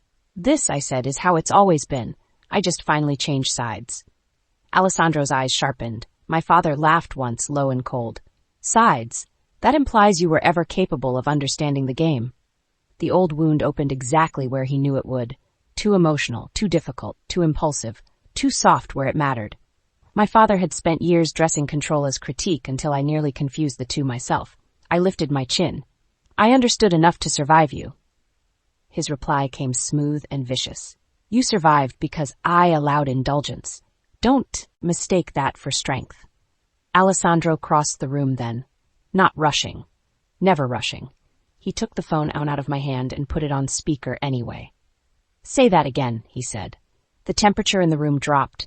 I watched my father go silent across the line. That, more than anything, told me how dangerous Alessandro truly was. Not the weapons, not the empire, not the body count everyone whispered around him. The pause. The fact that my father, my elegant, ruthless, impossible father, had to choose his next words carefully. "At last," my father said. "The husband." Alessandro looked at me, not the phone. "You have one sentence to explain why you think contacting my wife directly was wise." My wife. The words hit me somewhere stupid. I kept my face blank out of self-preservation. Across the line, my father's tone cooled into something almost social. "Your wife is my daughter." "No," Alessandro said quietly. "She was your daughter. Now she is a liability you mishandled, and a line you no longer cross without speaking to me first." I forgot to breathe. My father did not. He laughed again, but this time it sounded thinner. "Do you think a signature changes blood?" "No," Alessandro said. "I think fear does." Silence. I saw it then. Small, ugly, immediate. The exact moment my father understood this marriage had not only embarrassed him publicly, but closed a door privately. He could no longer summon me with tone alone, could no longer reach into my life without touching Alessandro's hand in the dark first. For the first time in years, that knowledge felt like oxygen. And because I am apparently incapable of leaving a bruise alone, I leaned into it. "You should have sent flowers," I said sweetly. "Your daughter just married up." Alessandro's gaze flicked to me. A warning. A private one. My father heard the insolence anyway. "You are still emotional," he said, still reckless, still incapable of seeing beyond whatever man is currently holding your attention. The blow landed where intended, but I was no longer alone in the room with it. Alessandro ended the call, just like that. No goodbye, no threat, no raised voice. He simply cut the line and set the phone down on the table beside the untouched water glass. I stared at the blank screen, then at him. He'll call back. He won't get through. I folded my arms, anger and relief and humiliation tangling together under my skin. "You didn't have to take it." "Yes," he said, "I did." "Why?" He looked at me for a beat too long. Not soft, never soft, but something in his face had shifted into that terrible private register where his anger stopped being about strategy and started being about me. "Because while you continue playing with open flames," he said, "I'm the one who has to decide how much of you is allowed to burn." The words went through me like a blade. I should have hated them. I did hate them. I also understood them instantly, which was worse. I looked away first. That irritated me too. "I'm not breakable," I said. His answer came without pause. "Everyone is." I let out a brittle laugh and moved toward the terrace doors because if I stayed any closer to him, I might do something humiliating like ask whether he actually believed that, or whether he only enjoyed sounding like judgment in a well-cut suit. The terrace had become my favorite insult in the apartment. Beautiful, expansive, and impossible to use for escape. Glass barriers rose just high enough to kill hope while preserving the view. Alessandro's idea of generosity, apparently. I stepped outside anyway. The wind caught my hair at once, cooling the heat in my face. The city stretched below, loud and alive and so far away it made my teeth hurt. Somewhere down there, men were moving against Alessandro. Somewhere down there, my father was already recalculating. And somewhere inside the tower behind me, the man I had blackmailed into marriage was turning every channel of my life into something he could monitor, restrict, and weaponize. The door slid open behind me. I didn't turn. "You could have let me handle him," I said. "No." "Because you think I'll say the wrong thing?" "Yes." I almost smiled. At least he was honest. The wind whipped silk against my legs. I rested both hands on the railing and looked down at the cars, the people, the movement I could no longer reach without permission. "You've cut off my money." "Yes." "My phone?" "Yes." "My driver?" "Yes." "My access?" "Yes." "My exits?" A beat. Then, "Yes." I laughed once, sharp with disbelief. "Do you hear yourself?" "I hear you very clearly." I spun then, temper finally outrunning restraint. "You married me to protect me from my father and then built a prettier version of the same prison." His face changed, not with open anger, worse, with comprehension, which meant I had hit the right nerve and he hated me for it. "Do not compare me to him." "Why not?" I demanded. "Because your walls are made of glass instead of threats? Because your control comes in better tailoring?" He stepped closer. The wind turned suddenly colder.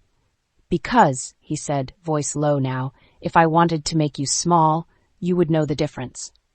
The words struck hard enough to shut me up.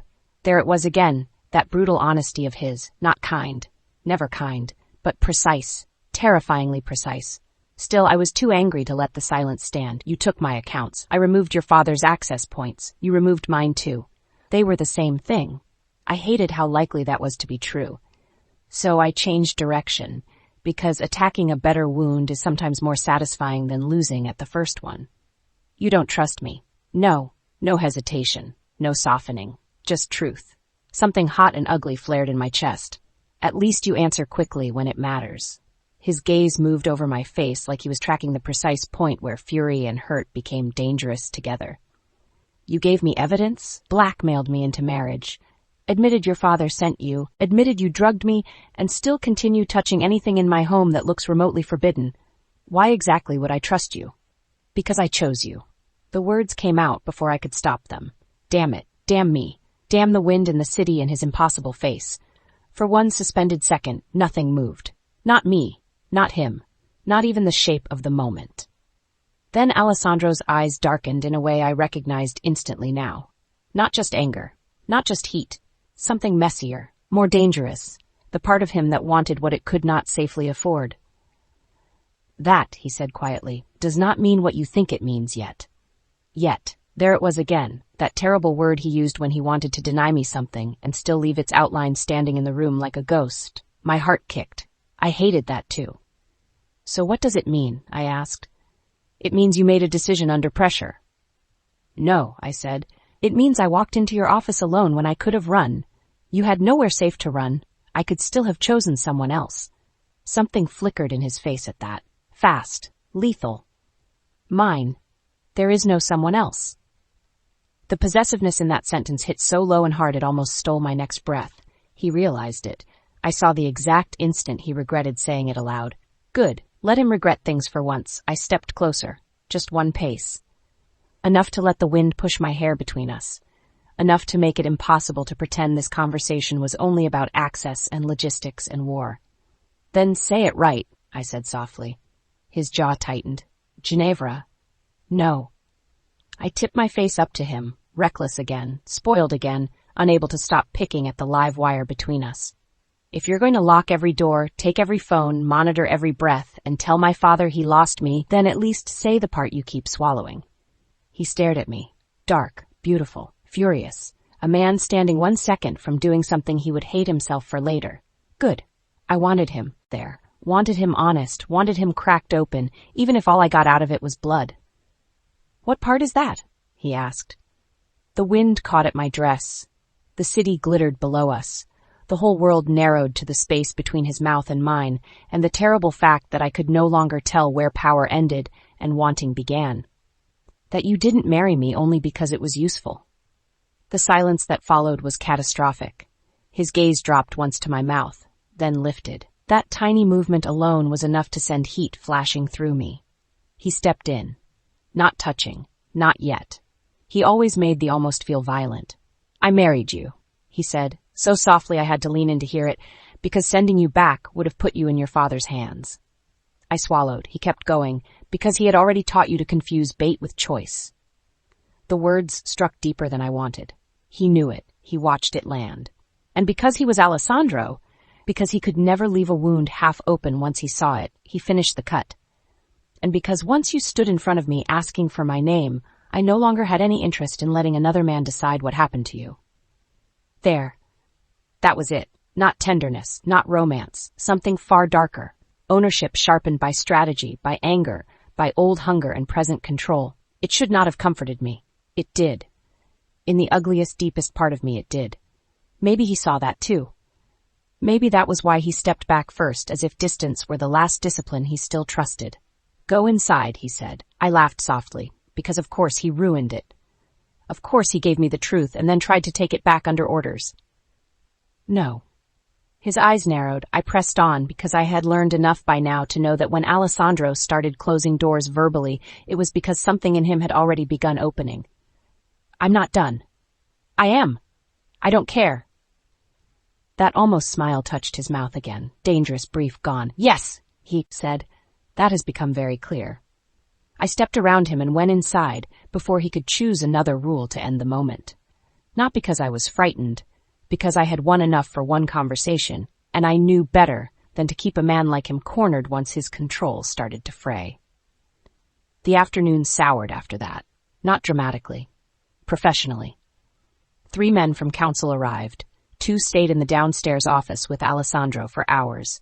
The third, an older shark in a gray suit with clever eyes, came up once to ask me whether I had ever signed anything for my father involving offshore transfers, trusts, or shell access authorizations. I'm not stupid, I said coolly. He smiled the way lawyers do when they think women are most helpful while insulted. That wasn't the question. I smiled back. Then ask better ones. He did, eventually. And with every answer I gave, I watched the true shape of my old life turn uglier. Accounts I had assumed were mine, but weren't. Travel arrangements routed through holding companies tied to my father's allies. Gifts that had functioned as breadcrumbs Staff placements, banking patterns, social invitations. Everything built not simply to indulge me, but to track, influence, and deploy me. By the time the lawyer left, my head hurt. By the time evening fell, I was furious in a quieter way than usual. The dangerous kind. The kind that doesn't need to shout because it has finally found form. I changed for dinner without Mara's help this time, choosing a fitted black dress with thin straps and a slit Alessandro would probably call hostile. Let him. Hostility had become one of my few remaining recreational freedoms. The dining room glowed in candlelight when I entered. Alessandro was already there, reading something on his tablet while a bottle of wine breathed between us. He looked up once, his gaze slid over me, stopped, a pause, then, "You did that on purpose." I took my seat. "Dress myself?" "Provoke," I smiled. "Why, husband? I thought you approved of precision." He set the tablet aside. "Sit properly." I was already sitting properly, so naturally I crossed my legs slower, his eyes darkened. "There. Mine again." Dinner arrived in courses neither of us tasted much. We spoke little at first, but the quiet with Alessandro was never empty. It had weight, movement, the feeling of something coiled low under the tablecloth where no one else could see it. At last I said, "The lawyer thinks my father buried pieces of me in his finances." "He did. You sound very certain." "I am." I traced the rim of my glass. "How long have you known?" "That he used you structurally." Alessandro cut into his food with surgical calm. "Long enough. The shame of that needled deeper than I wanted, and yet you let me walk into Florence anyway." That made his gaze rise. "Wrong move, maybe, or the only honest one." "I didn't know it was you," he said. I held his stare. "Would it have changed anything?" His answer took a second too long. "Yes." The word landed between us like a lit match. I looked down at my plate because suddenly looking at him felt far too much like touching. "Why?" He did not answer immediately. When he finally spoke, his voice was lower. "Because I would have seen the trap sooner." I laughed once without humor. "That is not the answer. It is the one you're getting." Infuriating man. I reached for my wine, then stopped halfway because his gaze had followed the movement and turned oddly intent. "What?" "Nothing. That means something."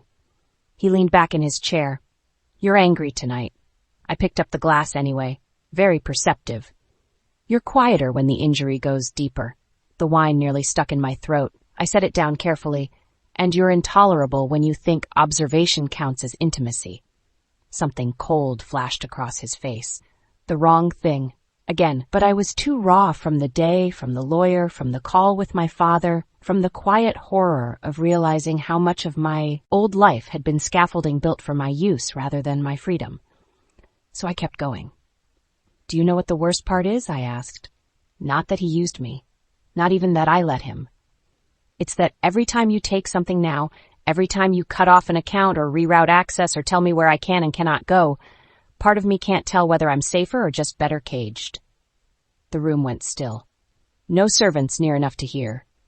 No interruptions. Just candlelight and the city, and the man across from me, whose entire life had taught him control, was the purest form of care he could trust. He set down his fork. "I am not your father." "No," I said quietly. "You're not. He wanted me obedient. You want me contained.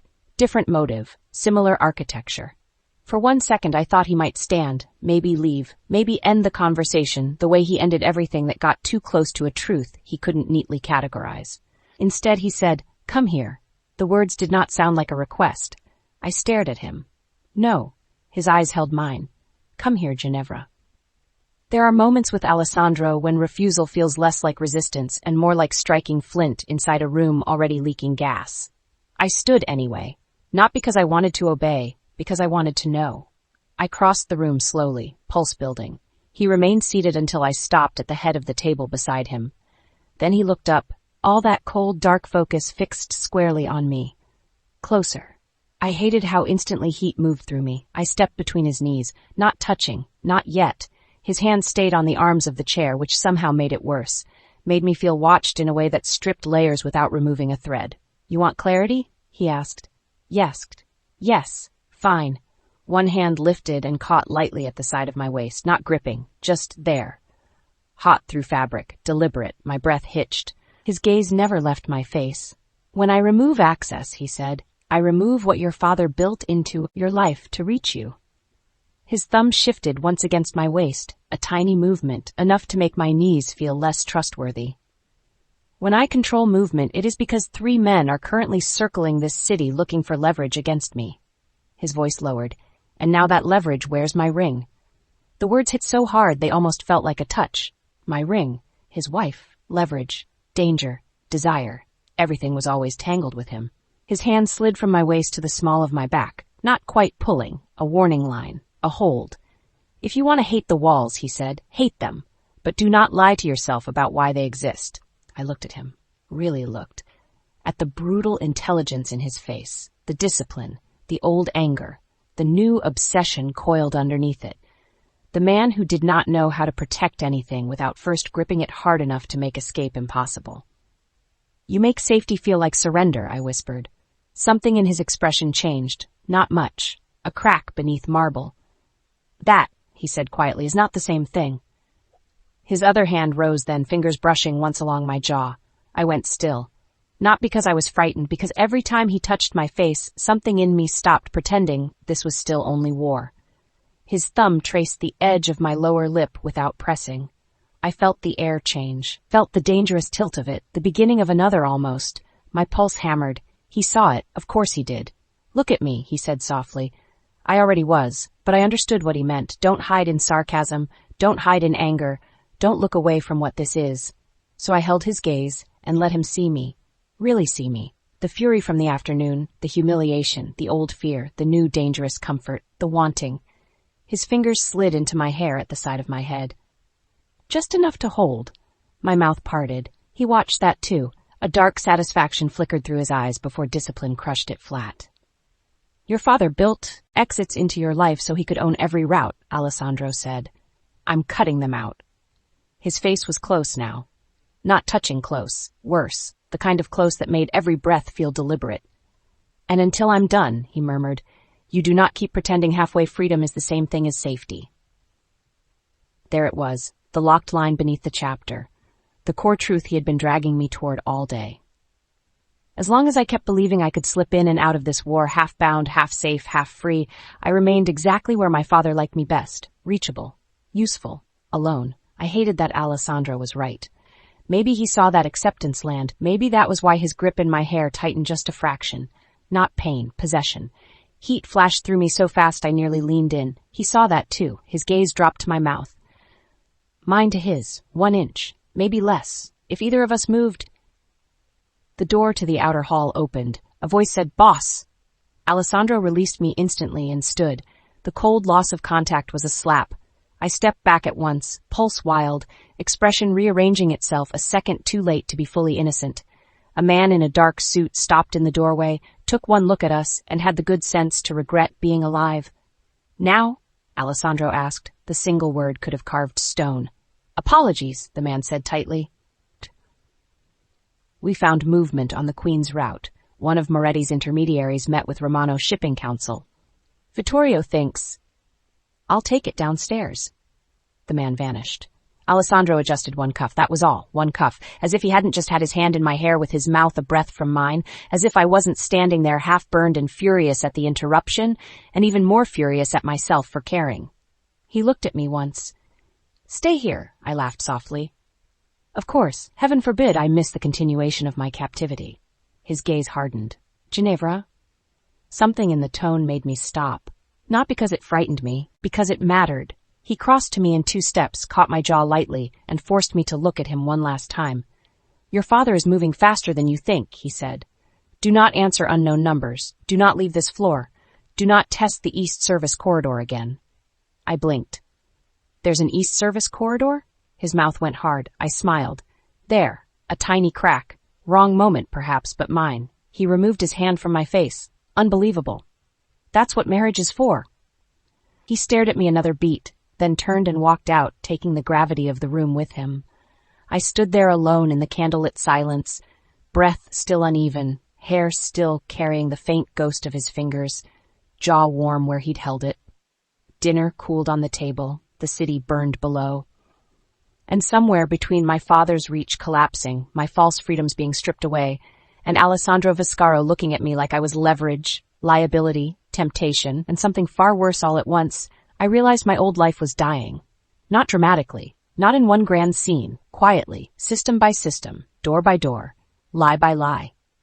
The exits my father built were vanishing.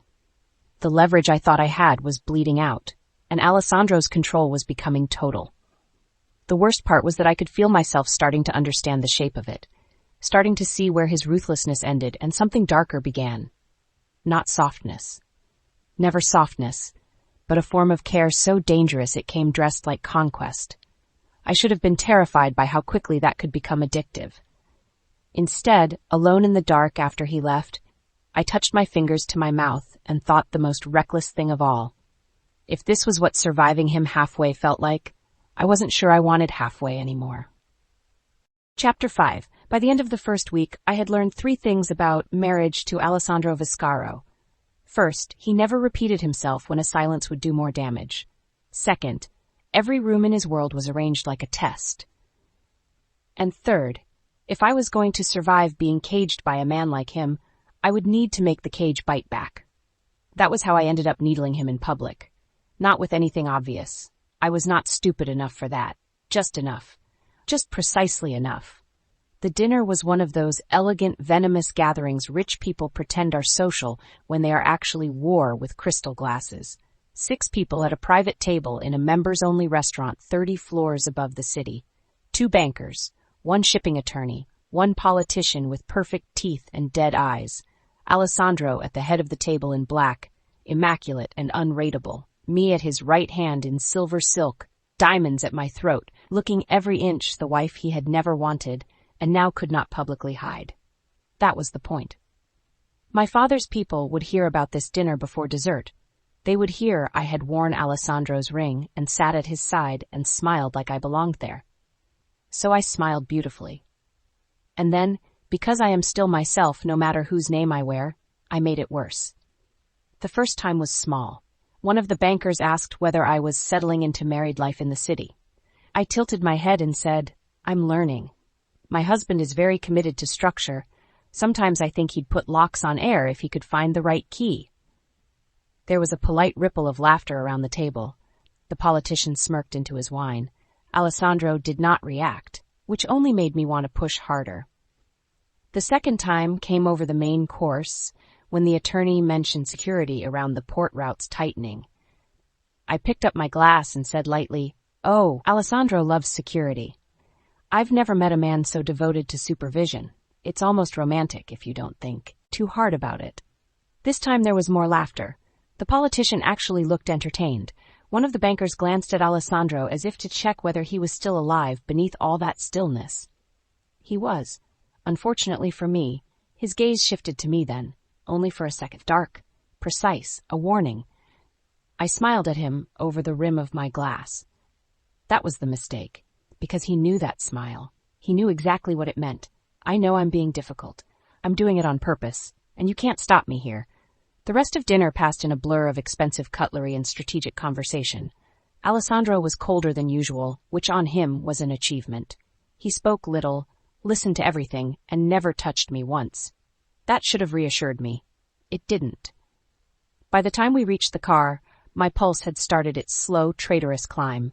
He got in beside me in silence. The partition slid up. The city moved in streaks of light beyond the tinted glass. Still, he said nothing.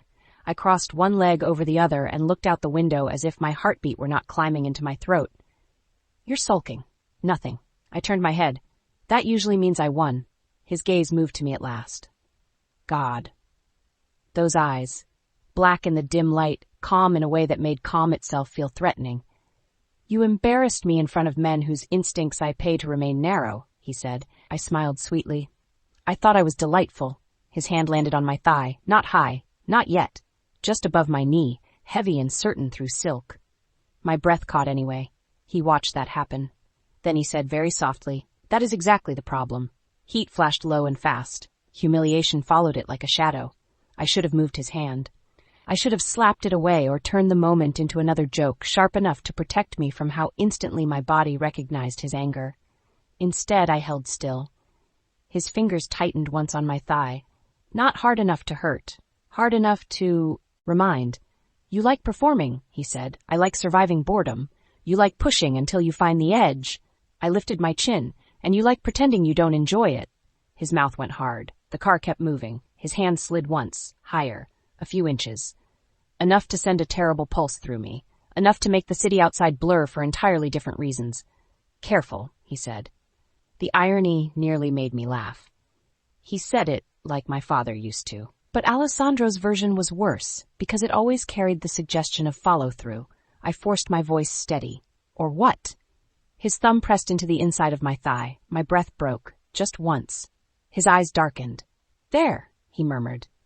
That. My face burned. I hated him for hearing every weakness in me. I hated myself more for the heat that came with being heard. When the car finally stopped in the underground garage, Alessandro got out first. He did not offer me a hand. He did not need to. I stepped out on my own, spine straight, pulse wild, and walked beside him to the private elevator. 3 guards peeled off before we entered. Then we were alone. The doors slid shut, the elevator rose. Silence filled the mirrored space like smoke. I could feel him beside me without looking. The heat of him, the restraint, the anger banked so hard it had become something far more dangerous than temper. I kept my eyes on our reflection in the steel. He stood with his hands at his sides, jacket perfect, face carved from control. I looked like a wife being escorted home by the devil. Something reckless in me thrilled at that. You know, I said, because apparently I was determined to make poor choices all the way to the top floor. The politician liked me. His head turned, slowly. I kept going anyway. He laughed at all my jokes, which is more than I can say for my husband. The elevator stopped, the doors opened. I made it 3 steps into the apartment before Alessandro caught my wrist. Hard enough this time. Not brutal, no wasted force. Just enough to stop me cold and turn me back toward him. The staff vanished so quickly I almost admired it. Mara, 2 guards, a maid carrying a tray, gone within seconds. The whole apartment emptied itself around his anger. Then it was just us, my wrist in his hand, his face unreadable, the city burning beyond the glass. You wanted attention tonight, he said. My pulse pounded. I had it. You used my table to provoke men who now think you are careless with what belongs to me. The words struck low. What belongs to me? Not soft, not pretty. And God help me, some dark, ruined part of me loved how ugly it sounded. I forced a laugh I didn't feel. Then perhaps you shouldn't take me out in public if I'm such a hazard. His gaze dropped to my mouth, rose back to my eyes. I'm beginning to think you mistake consequence for flirtation. That landed harder than it should have. I yanked once on my trapped wrist. Let go. No. The single word made heat flash through me. Wrongly. Instantly. He saw it. Of course he did. His jaw tightened. Then he started walking, still holding my wrist, pulling me with him across the apartment, through the hall, and into his private study. The door shut behind us with a quiet, lethal click. I turned toward him, anger rising to meet the heat because anger was easier to wear. You do love dragging me into this room when you want to feel powerful. He stepped closer. My back hit the edge of his desk before I realized I had moved. No, before he had moved me there. You made yourself spectacle tonight, he said. So now you can learn the difference between being seen and being handled. The words sliced straight through me. I should have answered with something clever, something spoiled and sharp and unafraid. Instead, all I could think about was the desk against the backs of my thighs, his body close, his hand still on my wrist, the dangerous stillness in him. His free hand came up and caught my jaw. Not softly, not cruelly, exactly hard enough to tilt my face where he wanted it and keep it there. My breath went shallow.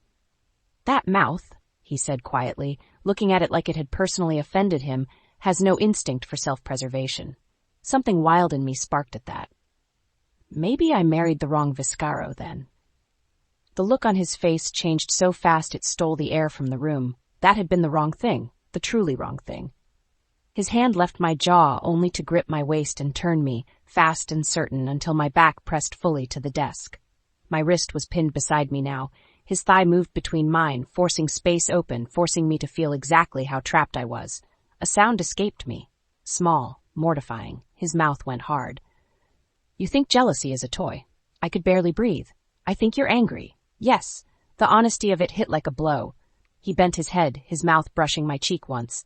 Not a kiss, a warning, then my jaw. Slow, measured, punishing in its control. I held still because I didn't trust my body not to betray me if I moved. His hand tightened at my waist, his fingers pressed into the curve of it through silk. He knew exactly how to hold me, firm enough to make me feel the full authority of him, careful enough that the danger lived mostly in implication. His lips moved lower to the line beneath my ear, my eyes closed. Damn him. Damn me. His hand slid into my hair and fisted at the back of my head, tilting my throat where he wanted it. The position sent a hot shiver through me so sharp my knees weakened. There, he murmured against my skin. You feel that? I hated how wrecked my voice sounded. Yes. Good. His mouth touched my neck, this time not measured, not careful. Still controlled but deeper, more claiming, enough to make my fingers curl helplessly against the desk as heat rushed through me in a wave that left me shaking. He knew exactly where I was weakest already. That should have terrified me more than it did. His hand left my waist and moved to my thigh, sliding up the silk with unhurried purpose until his grip settled high enough to make my whole body lock around the sensation. My breath broke. His mouth stayed at my neck. You provoke me in public, he said, voice low against my skin. You laugh when lesser men look too long. You bait me in my own car. His thumb pressed into my thigh. I made another helpless sound. He heard it, answered it by tightening his hand once. Then you stand there surprised when I come home angry. I'm not surprised, I whispered. No? He lifted his head enough to look at me. His fingers were still buried in my hair. His other hand still held my thigh like he had every right. What are you, then? My pulse thundered. I could have lied. I could have said defiant, furious, unrepentant. Instead, the truth slipped out, hot and humiliating. Waiting. Something dangerous crossed his face. Not triumph. Something rougher. His thumb brushed once along my bottom lip. The entire room tilted. I parted for it without meaning to. His eyes went black. Then his mouth was on mine. No softness. No hesitation. No patient, strategic almost. This was not denial. It was consequence. The kiss was hard, deep, furious with restraint finally broken in exactly one direction and not an inch farther. His hand in my hair kept my head where he wanted it. His grip on my thigh held me open against the desk. The hand at my waist came back harder now, dragging me fully into him until there was no pretending I couldn't feel the full shape of his anger, his control, his obsession. I kissed him back because there was no world in which I wouldn't. No point pretending otherwise now. His mouth punished, took, claimed. Mine answered with equal hunger, equal temper, equal need, because if he was going to ruin me for tonight, I was not about to go down quietly. He broke the kiss only to drag his mouth along my cheek and down my neck again. My head fell back under his hand. My breath came apart in pieces. Every place he touched felt overbright, over-alive, as if my body had narrowed to nerve and heat, and the impossible fact of him finally not stopping. His hand at my thigh tightened and guided higher, forcing me to feel the line between wanting and surrender without giving me anything gentle to hide inside.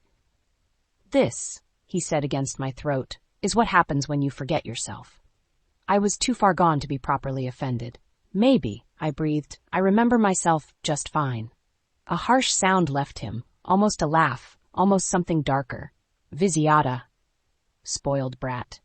The nickname should have felt insulting. In his mouth, with his body holding mine to the desk and his breath hot at my neck, it felt like being seen in the worst possible way. He lifted his head. His fingers slid from my hair only to frame my jaw again, holding me still while he looked at me. Really looked. Flushed cheeks, swollen mouth, eyes too bright, breathing wrecked.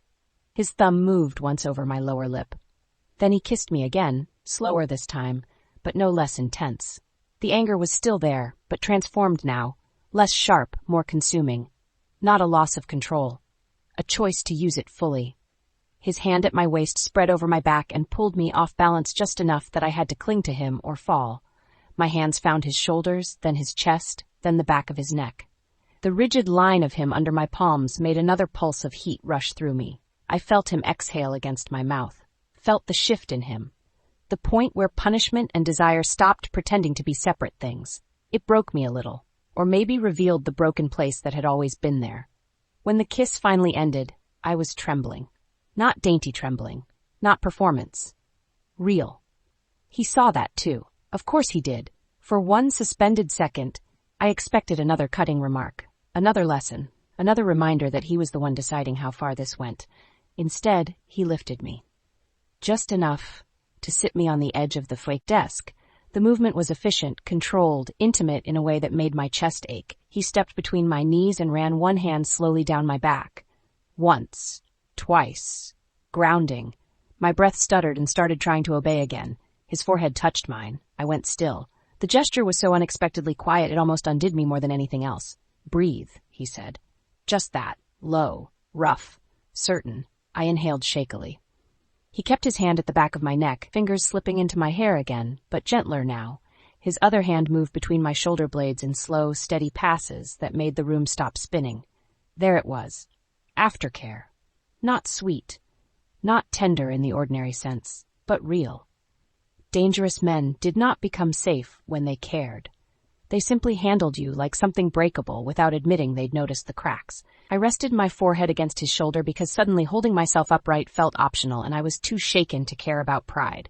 His hand spread over my back. Rubbed once, twice, again. My pulse slowly stopped trying to escape through my throat. Neither of us spoke for a while.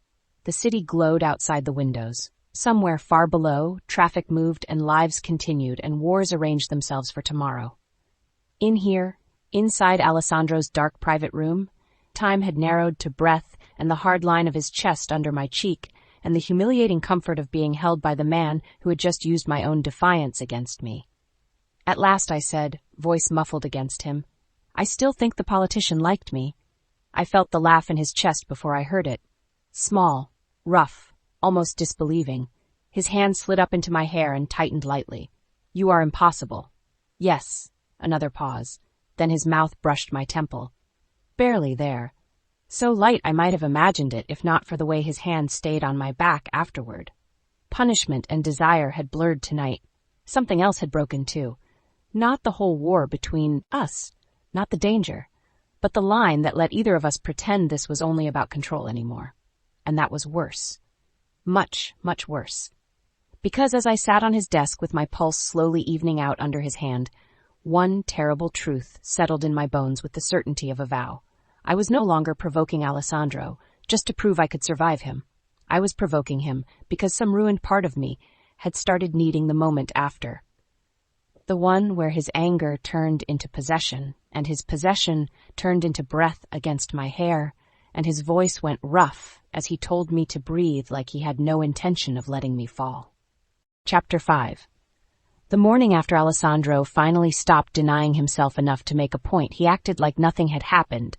That should not have irritated me as much as it did. But there is something uniquely offensive about being kissed senseless against a desk, held until your breathing steadies, and then greeted the next morning with the emotional warmth of a tax audit. I found him in the kitchen just after 9. He was already dressed for war. Dark suit, black tie, cufflinks that probably cost more than most people's rent, coffee in one hand, phone in the other, listening to someone speak rapid Italian with the detached concentration of a man deciding whether to destroy a shipping route or merely inconvenience it.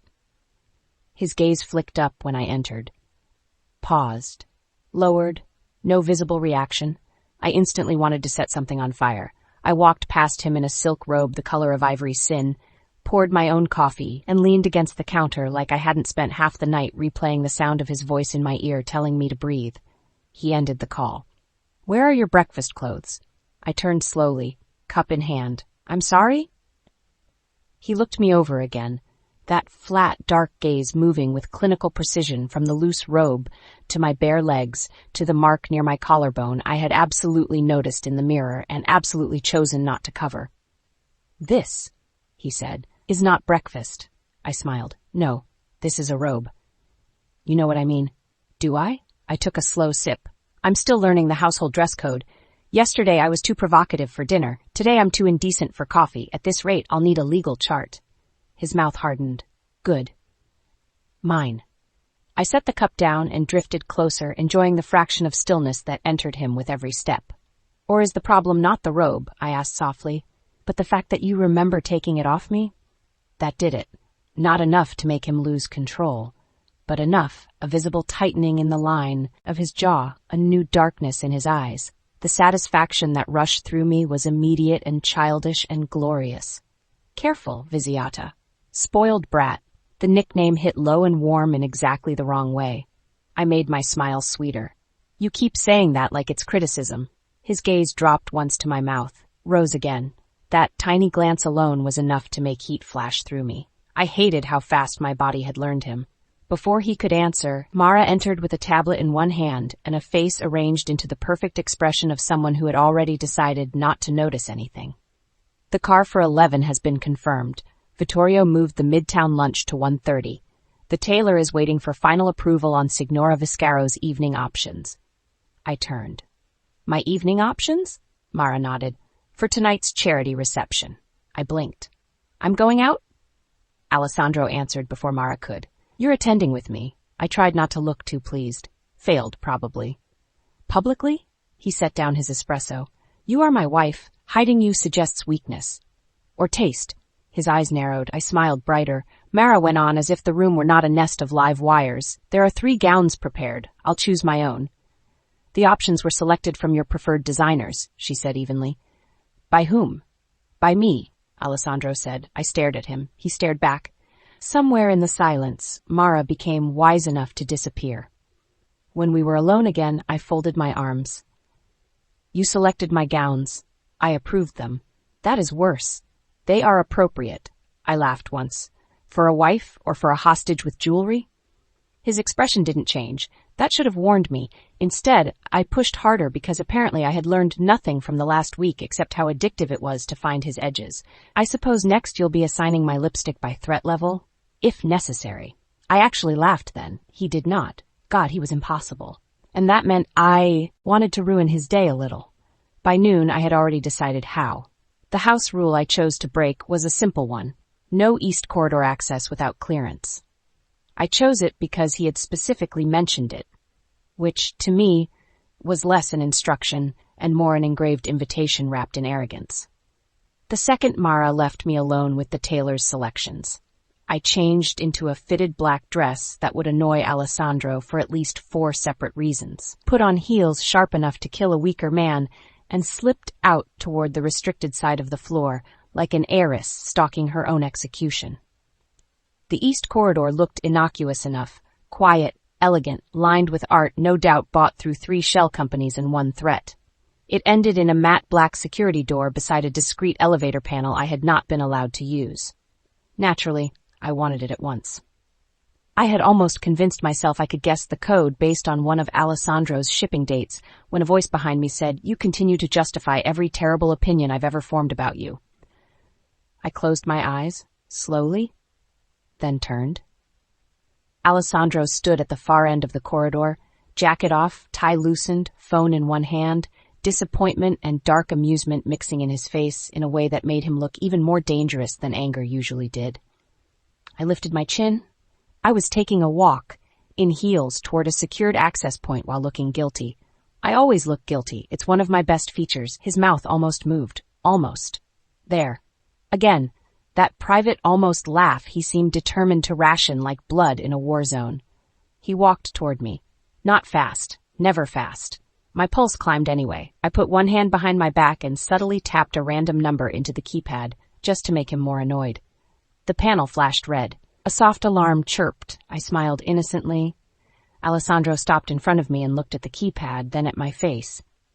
Did you just lock the corridor on purpose? Maybe.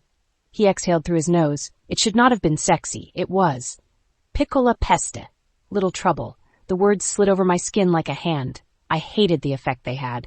I also adored it. He reached past me to reset the panel. I took the opportunity any sensible woman would have ignored. I ran.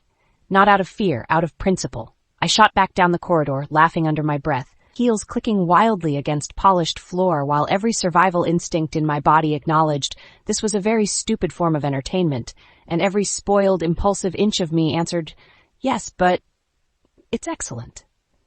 I made it around the corner and halfway through the gallery before he caught me. Of course he did. His arm banded around my waist from behind in one swift, merciless movement that lifted me clean off the floor.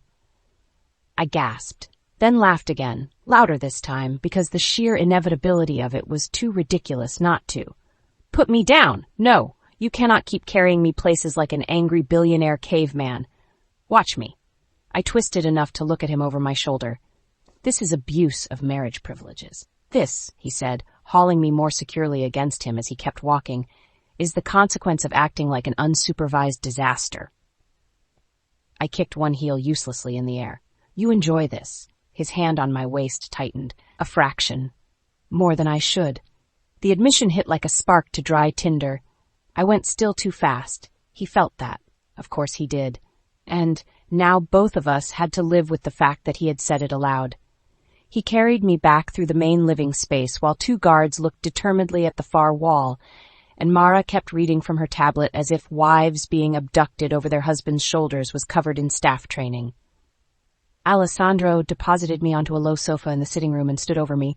I crossed my legs and reassembled my dignity with all the hauteur I could manage. I hate this family. You married into it. Under duress. You created the duress. He took the seat opposite me. That unsettled me more than if he had stayed standing. Standing meant threat. Sitting meant conversation. Sitting meant he intended to inspect the damage. I lifted my chin. What now? A lecture? Another list of rules? House arrest inside the house arrest? His gaze moved over my face with that infuriating precision that made me feel simultaneously analyzed and undressed. You aren't afraid. No. I know. The answer came too quickly to be casual. Something in my chest shifted. I ignored it on principle. I'm angry, I said. At me. At the walls. At your voice every time you say no, like God personally signed your authority. That did it. His mouth almost moved again. This time it stayed longer. Not a smile. God, no. That would have been too human. But something dangerously close to amusement softened the edge of his contempt for 1 second before control took it back. There you are, I said quietly. His expression cooled at once. I was never gone. No, I said. You were pretending not to enjoy me. Silence. Then, enjoy is a reckless word. Accurate, though. He leaned back in the chair and studied me. You came back sharper after the other night. The other night.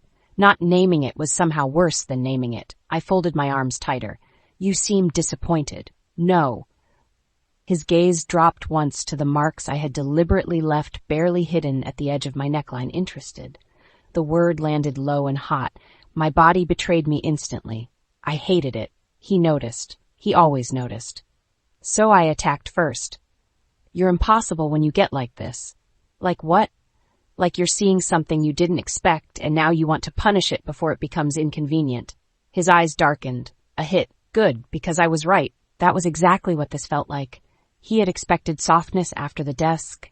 Submission, maybe. A little uncertainty, a little tremble, a little learned caution. Instead, I had come back with sharper teeth.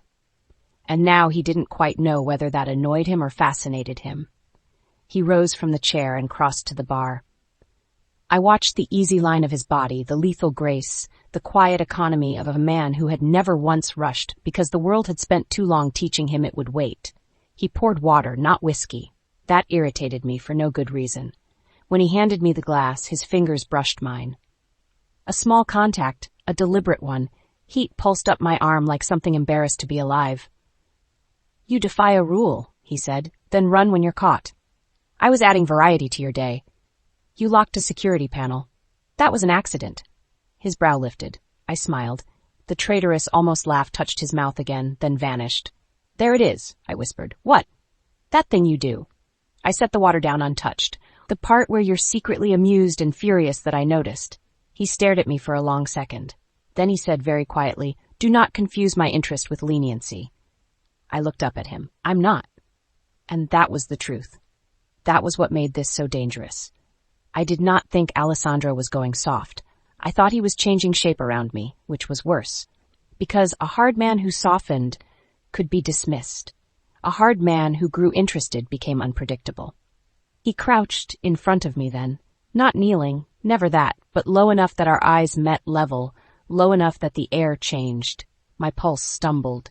Stupid thing. He rested one forearm on his thigh and looked at me with maddening focus. Tell me why you did it. Because you said not to. His mouth hardened. That is not a reason. It's a symptom. I should have laughed. Instead, I found myself telling the truth. Again. The worst habit he was training into me. Because every locked door makes me want to see if it really belongs to you, I said. There. Raw. Ugly. Honest. His gaze didn't waver.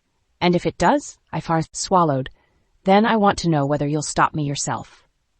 Something moved in his face. Tiny. But real.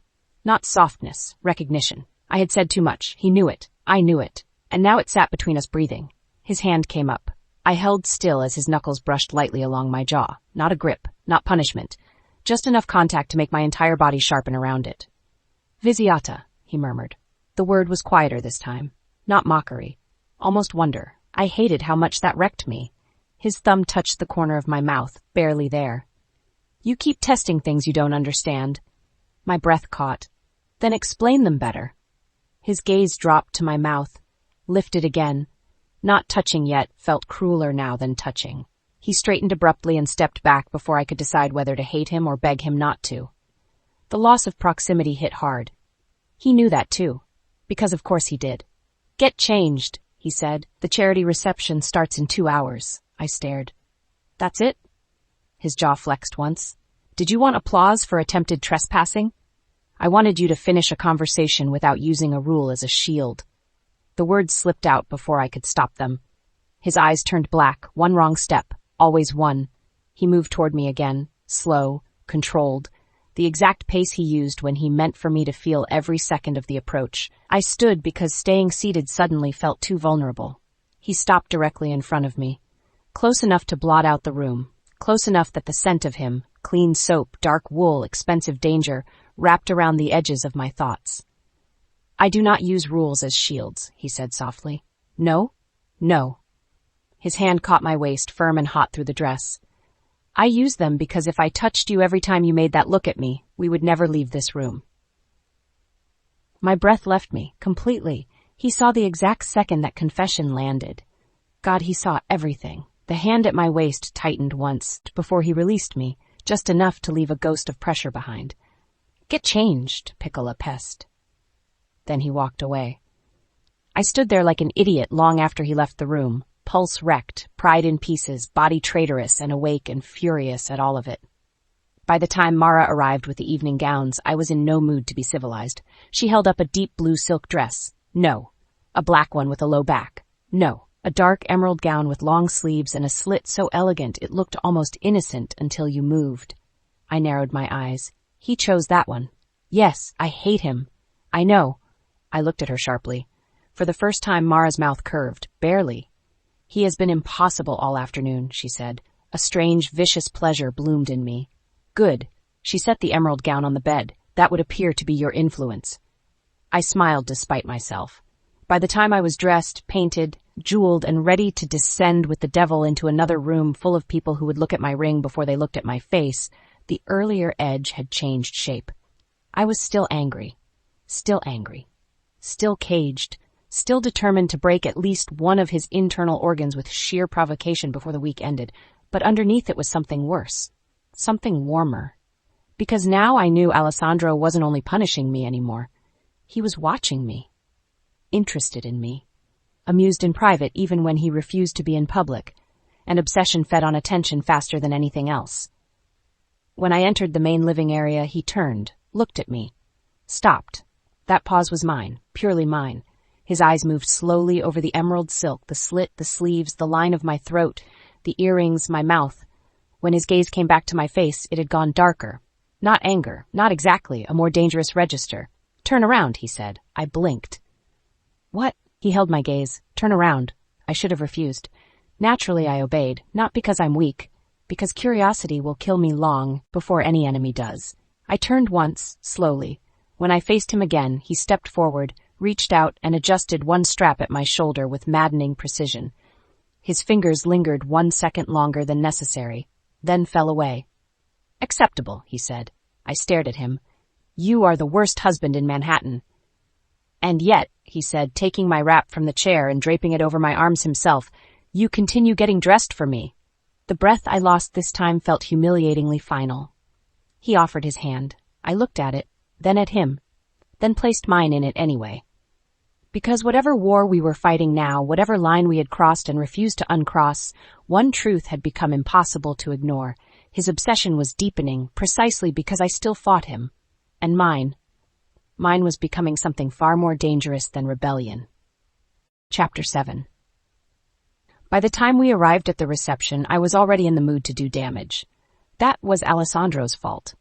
If he had wanted a quiet, obedient wife on his arm, he should not have spent the last 2 weeks locking doors, catching me when I ran, looking at me like a man 1 second from sin, and then acting offended when I noticed. Instead, he had chosen me, which meant he had chosen consequences. The charity reception occupied the top 3 floors of an old private museum on the Upper East Side. Marble staircases, black-tie donors, chandeliers so large they looked like frozen explosions. Every room smelled like champagne, old money, and strategic lies. Women glittered. Men pretended they had consciences because the invitations said children's health. Security moved beneath the elegance like a second pulse. My husband's hand rested at the base of my spine as he guided me through the entrance. Not gentle, not rough, possessive in a way no one in the room could mistake. I felt every eye that mattered follow it. Good. Let them look. Alessandro's brothers had both arrived separately. Matteo stood near the bar in a black tuxedo that could not quite civilize the danger in him, with Violet beside him in a dark crimson gown that looked as though she had personally picked the color to scandalize every woman in the room. Salvatore was farther in, speaking to a councilman with Haley at his side in silver-blue silk, calm and observant as moonlight over a loaded gun. The sight of them together did something strange to me. Something warm. Something sharp. A family shape I did not quite belong to yet, and maybe never would naturally. But one I had still somehow been pulled toward. Ring first, blood second, disaster always. Violet saw me first and grinned like she had just been handed a fresh scandal. Haley's smile was gentler, but her eyes took one full sweep over me and Alessandro and missed absolutely nothing. The men broke apart from their conversations as we approached. Matteo's gaze dropped to Alessandro's hand on my back, then to my face. Then, because he clearly valued his own survival, he said only, "You look happy. I find that deeply suspicious." I smiled. "I'm married. Suspicion is the natural facial expression now." Violet laughed. Haley kissed my cheek softly and murmured, "You look stunning." "Thank you," I said, then glanced toward Alessandro. "Apparently I'm acceptable."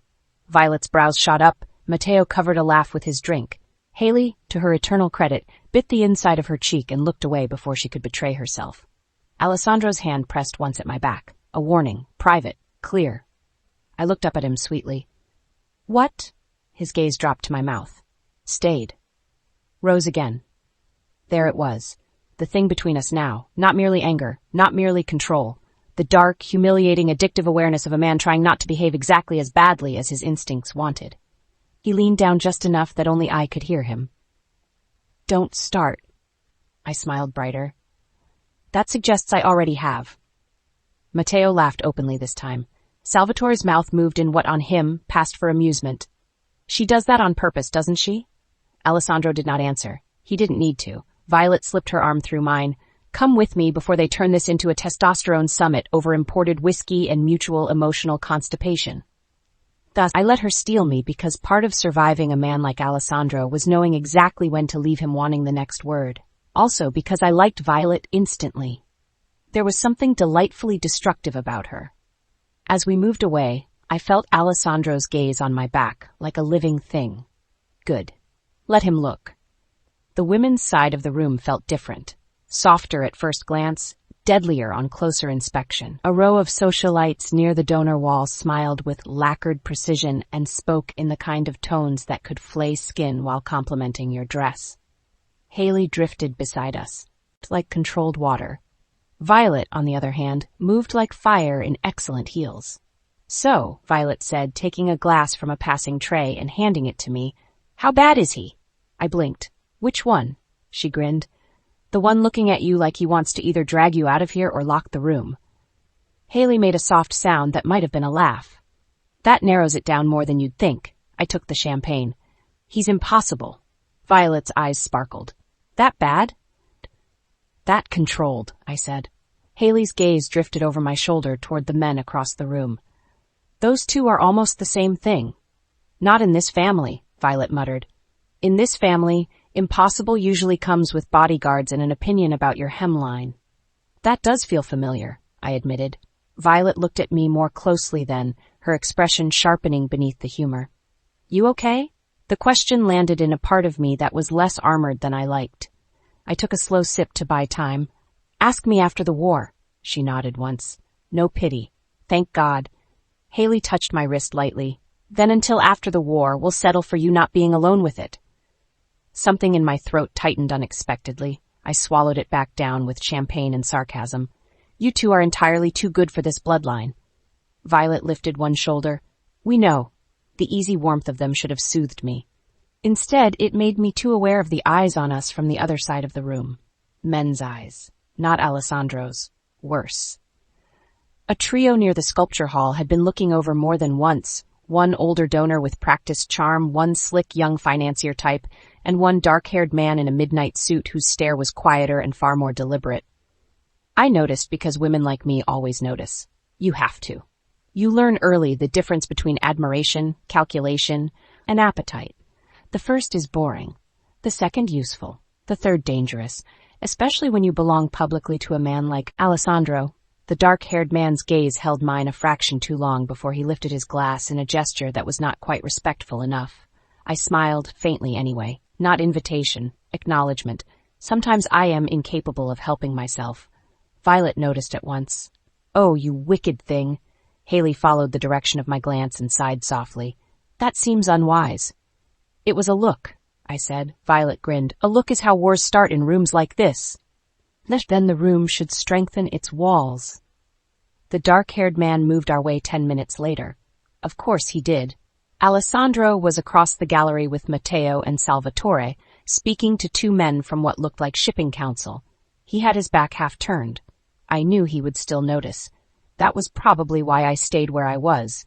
The stranger stopped in front of us with the confidence of a man who had been told no too rarely and admired too often. 30s. Beautiful in a polished, forgettable way. Not dangerous exactly. Only the kind of ambitious that mistook proximity to power for immunity from consequence. Ladies, he said, inclining his head, I was beginning to think charity had become tragically underdressed until I saw this corner. Violet smiled like a cat sharpening its claws on velvet. What a tragic line to have said out loud. Haley lowered her glass to hide her mouth. I looked at him over the rim of mine. Do you rehearse, or does it happen naturally? That made him laugh. Good. He had enough self-preservation to be trainable. My apologies, he said. Julian Mercer. He offered a hand. I did not take it. His gaze shifted to my left hand. The ring, then back to my face. Of course, he said smoothly. My mistake. Yes, I said. It was. Violet nearly choked on her drink. Julian, to his credit, recovered quickly. Then allow me to redirect the mistake toward conversation instead. You're Alessandro Viscaro's wife. Observant. And newly married if gossip can be trusted. Gossip rarely can. His mouth curved. Still, the city is very interested. I smiled sweetly. The city should develop a hobby. That got a real laugh from Haley. Julian was still smiling when he said, You don't seem particularly intimidated by the attention. I tipped my head. Should I be? His gaze sharpened. Most women in your position would be. Then they sound dull. Something in his expression changed then. Interest. Genuine, unwelcome, increasingly stupid interest. He leaned slightly closer, not enough to offend on paper, more than enough to offend in practice. I had assumed the stories about Viscaro women were exaggerated. Violet's brows rose. Haley went very still. I, because I am apparently determined to walk straight into emotional arson, asked, Which stories? That once you survive one Viscaro, he said, low enough to imply wit, you begin to enjoy the danger. There are many things a woman should do in that moment. Step back. Shut it down cleanly. Leave. Instead, because some ruined part of me could already feel Alessandro's attention shifting toward us across the room like a blade turning in light, I said, Perhaps some women don't need to survive it. Perhaps some women choose it. Julian's gaze dropped to my mouth for one fatal second. That was the moment the room changed. I felt Alessandro before I saw him. That sounds dramatic. It was. The air behind me tightened first. Then the tiny social current around us faltered, as it always did when a truly dangerous man entered a radius, and every nervous system nearby understood it before the mind did. Julian's face altered. He saw him too. Or perhaps only what came into my own expression at the same time. Alessandro's hand landed at the small of my back. Low, firm, claiming in a way that erased all possibility of confusion. He did not look at me first. He looked at Julian. It was astonishing how much contempt one man could fit into stillness. "Mercer," Alessandro said. Julian straightened. Viscaro. No. Handshake. Of course not. No civilized bridge between them. Alessandro's thumb shifted once against my spine, just enough to make me far too aware of the heat of his hand through silk. "You appear to have mistaken my wife for an opening." Julian tried for charm. "Not at all. Only conversation." "Then you should improve your judgment." Violet took one smooth step back. "Dragging Haley with her in the elegant female equivalent of this is about to become none of our business and entirely our entertainment." I kept my face carefully blank. Inside, heat bloomed. Not because of Julian, because of the way Alessandro said my wife like a verdict. Julian smiled thinly. "You seem territorial." Alessandro's gaze did not flicker. "You seem alive because I'm in public." Silence, sharp and immediate. Julian gave the kind of laugh men use when they discover too late that everyone in the conversation was speaking literally except them. "Surely that's unnecessary." "Unnecessary," Alessandro repeated softly, "is you standing here after the first sentence." I should have ended it then. Should have put a hand on Alessandro's arm, said enough, restored the illusion of civility. Instead, I looked up at my husband and said, very sweetly, "You're upsetting the donors." Violet made a strangled sound behind me that was one part laughter, one part prayer. Alessandro turned his head. Slowly. His eyes settled on me. God, it should have frightened me more than it did. That look, that dark, quiet fury, sharpened by the humiliating fact that I was enjoying myself. "Am I?" he asked. "Yes." "Then perhaps they should donate faster." Julian, who had finally located his survival instinct, inclined his head. "My apologies, Signora Viscaro." Then he left. Fast enough to preserve his dignity. Barely. The second he was gone, Alessandro's hand at my back moved lower. Not indecent. Worse. More intimate. More private. A hold no one else would dare comment on, but every woman in the room would understand instantly. I tilted my face up to his. That was dramatic. His expression did not change. You encouraged him. A little. His eyes darkened. Violet, the traitor, smiled brightly and said, "We're going to go rescue the dessert table from itself." Haley touched my arm in passing, her gaze flicking from my face to Alessandro's and back again. Calm, sympathetic, slightly resigned on my behalf. Then the women vanished, taking their good sense with them.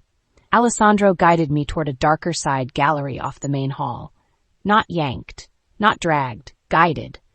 Which was worse somehow, because it meant everyone watching could only read power, not conflict.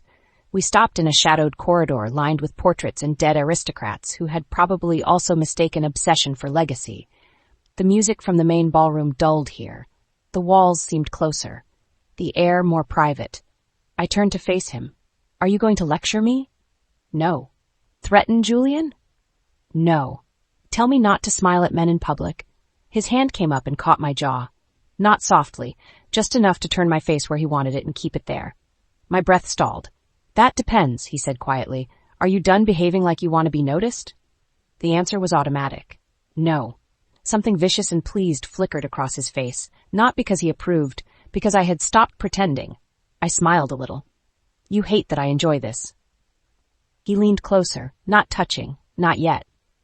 "I hate," he said, voice so low it felt like it moved directly through my skin, "that you enjoy proving I'm not the only man who sees you." The confession hit hard, harder because it was ugly, honest, raw with jealousy he would normally sooner choke on than hand me. I stared at him, his thumb shifted along my jaw. "Alessandro." "No," the word came soft and cutting. "You wanted my attention, now you have it." Heat flashed through me low and fast. He saw it, of course he did, his gaze dropped to my mouth. Rose again. I held perfectly still because any movement now would have been confession. He stepped closer until his body nearly touched mine. The near contact was its own violence. His hand slid from my jaw into my hair, fingers threading at the base of my skull. My pulse jumped so hard it almost hurt. "Did you enjoy it?" he asked. "Julian?" I said, because of course I chose the dangerous path. "Not particularly." His hand tightened in my hair. Not enough to hurt, enough to warn. "Try again."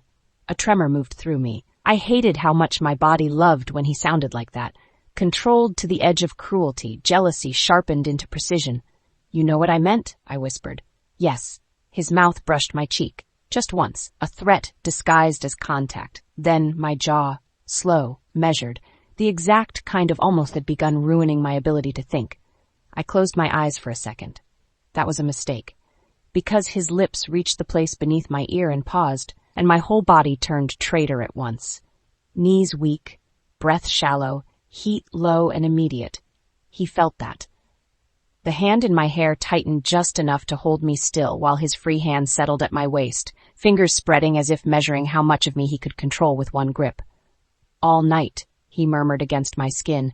"You've been looking for this." The truth of it burned. I should have denied it. Instead, I said, "Maybe I was looking for whether you'd come get me."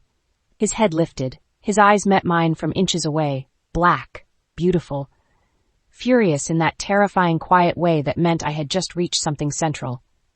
"Do not ever mistake possessiveness for permission," he said. And there it was, the cut hidden beneath the heat, the reminder, the line. I should have flinched. Instead, I whispered, "Then stop acting the rest of the world belongs to you, too." That did it. Something in him snapped taut. His mouth came down on mine. Not full. Not deep. Not the punishing kiss from the study. Worse in its own way. Brief, hard, controlled. A claim, not a surrender. Enough to leave me burning and furious the instant he pulled back. I stared at him. "That was cruel." "Yes, you did that on purpose." "Yes," I could have screamed. Instead, I laughed once, breathless and angry. "You're unbearable. And you're reckless. Because a man talked to me? Because you liked that I was watching." The truth of it landed like a slap. I opened my mouth, closed it again. He saw that too. Damn him. His thumb slid once over the curve of my lower lip. My breath caught behind it. "Say it." I hated him. I liked, I said carefully, that you noticed. His eyes darkened further. A terrible satisfaction moved through him. Not triumph, more like the relief of a man hearing a lock finally turn beneath the right key. And there it is. I wanted to wound him back. Badly. So I said, "You noticed because you wanted to kill him." The line of his mouth hardened. "No." "Liar."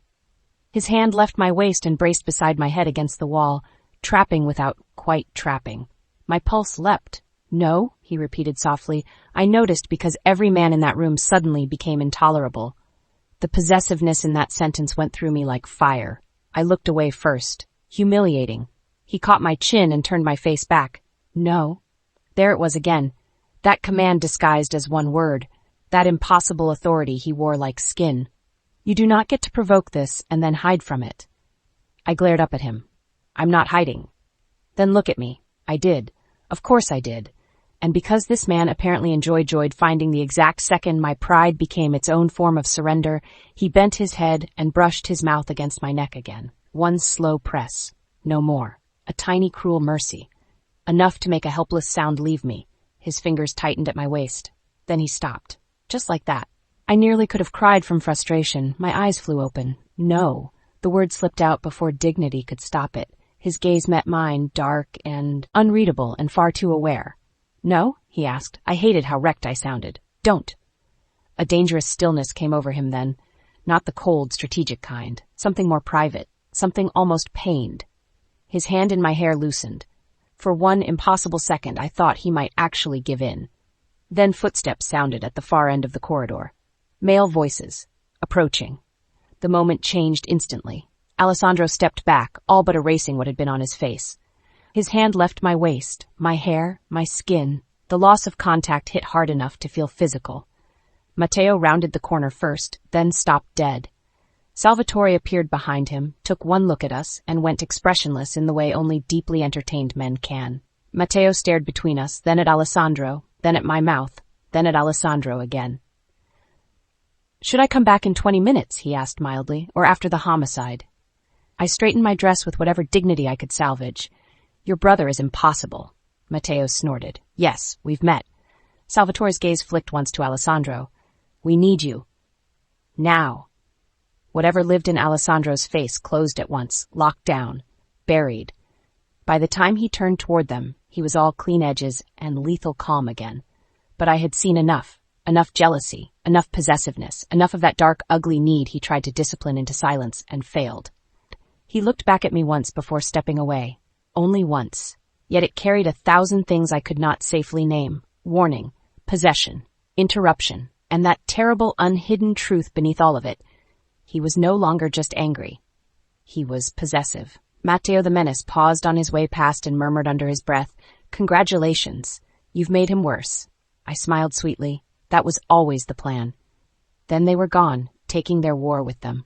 I stood alone in the corridor for 3 long seconds, breath still uneven, skin still hot where Alessandro had touched me, and anger still coiled with heat, low in my body because of course he had stopped. Of course he had.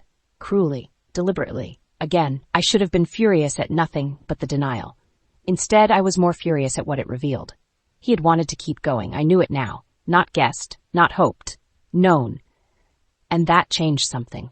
Because for the first time since this marriage began, I was no longer provoking Alessandro just to test his control. I was doing it because I had seen what lived under it, and now I wanted to know exactly how possessive a dangerous man could become before he stopped pretending he still had a choice. Chapter 8. By the time the gala reached its ugliest hour, I already knew my father had touched the room.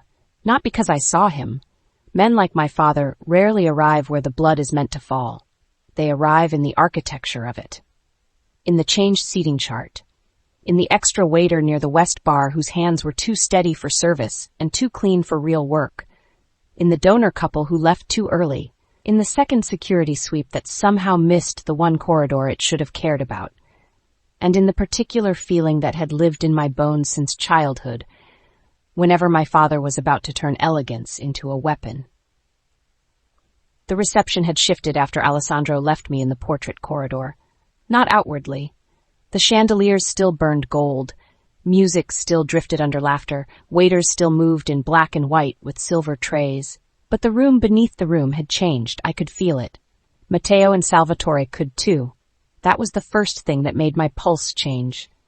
The brothers had split. Matteo took the floor in motion, prowling from group to group with his drink untouched and his charm sharpened into surveillance. Salvatore stood near the east balcony speaking to 3 men at once, but his eyes kept cutting to exits, sightlines, bodies, hands. War planning in formal wear. I found Haley and Violet near the silent auction display, where Violet was pretending to care about a sculpture that looked like a tortured spoon. "You feel it too," I said quietly. Violet stopped Nism. Haley's gaze lifted instantly to my face. "What did you see?" "Not enough yet." I kept my voice even, my smile in place for anyone watching. "But the room is wrong." Violet set down her champagne. "That's not vague at all or mildly terrifying." I ignored her. Extra waiter at the west bar, new rotation at the side entrance. One of the floral girls switched out 20 minutes ago and no one checked her pass. Haley's eyes narrowed. "You clocked all that?" I was raised by a man who taught me how danger dresses when it wants to sit at the same table. Neither of them asked the obvious next question. Was your father here? Because they were both too smart, and because we already knew the answer that mattered more. Maybe not in person, but yes. Somewhere in this room, one of his hands was moving. Violet glanced across the ballroom. "Do the men know?" "I think they know something's wrong," I said. "I don't think they know it's my father yet." Haley touched my arm. "Then we tell them." I looked past her toward Alessandro. He stood near the central donor staircase speaking to an older man from shipping council and a senator's fixer who smelled like expensive lies from 10 feet away.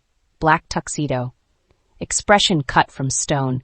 One hand in his pocket, the other around a low-ball glass he still hadn't really drunk from. He looked impossible. He looked like power in human form. He looked like the man my father would absolutely want dead in a room full of witnesses and money. And then Alessandro turned his head. Our eyes met across the crowd. I saw the exact second he understood that whatever was on my face was not mischief this time. Not jealousy. Not provocation. Something worse. I started walking toward him before thought could slow me. Violet moved at once. "I'm getting Matteo," Haley said. "I'll pull Salvatore." Good. Thank God for women who understood triage without turning it into drama. I threaded through the crowd quickly, smile fixed, heart kicking harder with every step. Alessandro was already moving too. Not toward me, but slightly to the side, adjusting trajectory without making it obvious. a predator's kind of caution.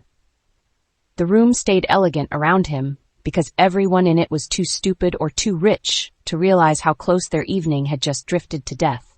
I reached him at the base of the staircase. He set down his drink without looking away from my face. "What?" he asked quietly. My father touched the room. The words hit between us like a blade dropped flat. No visible reaction. That was Alessandro, but his body changed, microscopically, enough for me. "How?" he said. "West bar, side entrance, service rotation. Something is wrong with the staff pattern." His gaze flicked once over my shoulder to the far side of the ballroom. "Did you see a weapon?" "No." "No. Did anyone approach you?" "No." "Did you recognize anyone?" "Not directly," I swallowed. "But this feels like him." That did it.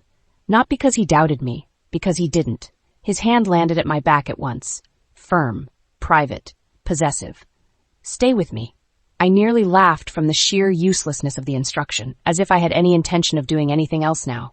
Matteo arrived first, all motion and danger. "What's wrong?" "Possible hit," Alessandro said calmly. "Her father's pattern." Matteo's face changed instantly. The grin vanished, the edges sharpened. "On you?" "Likely." Salvatore appeared at the same moment with Haley at his side. Violet materialized half a beat later like bad news in silk. I suddenly loved them all a little. "We need to move," Haley said softly. "No abrupt exits," Salvatore answered before Alessandro could. "If this is live, they're waiting for panic." Matteo scanned the upper balcony. "Then we flush the angle." Alessandro's hand pressed once at my spine. "You go with the women. Now." "No." Every head turned to me. "Good. Let them."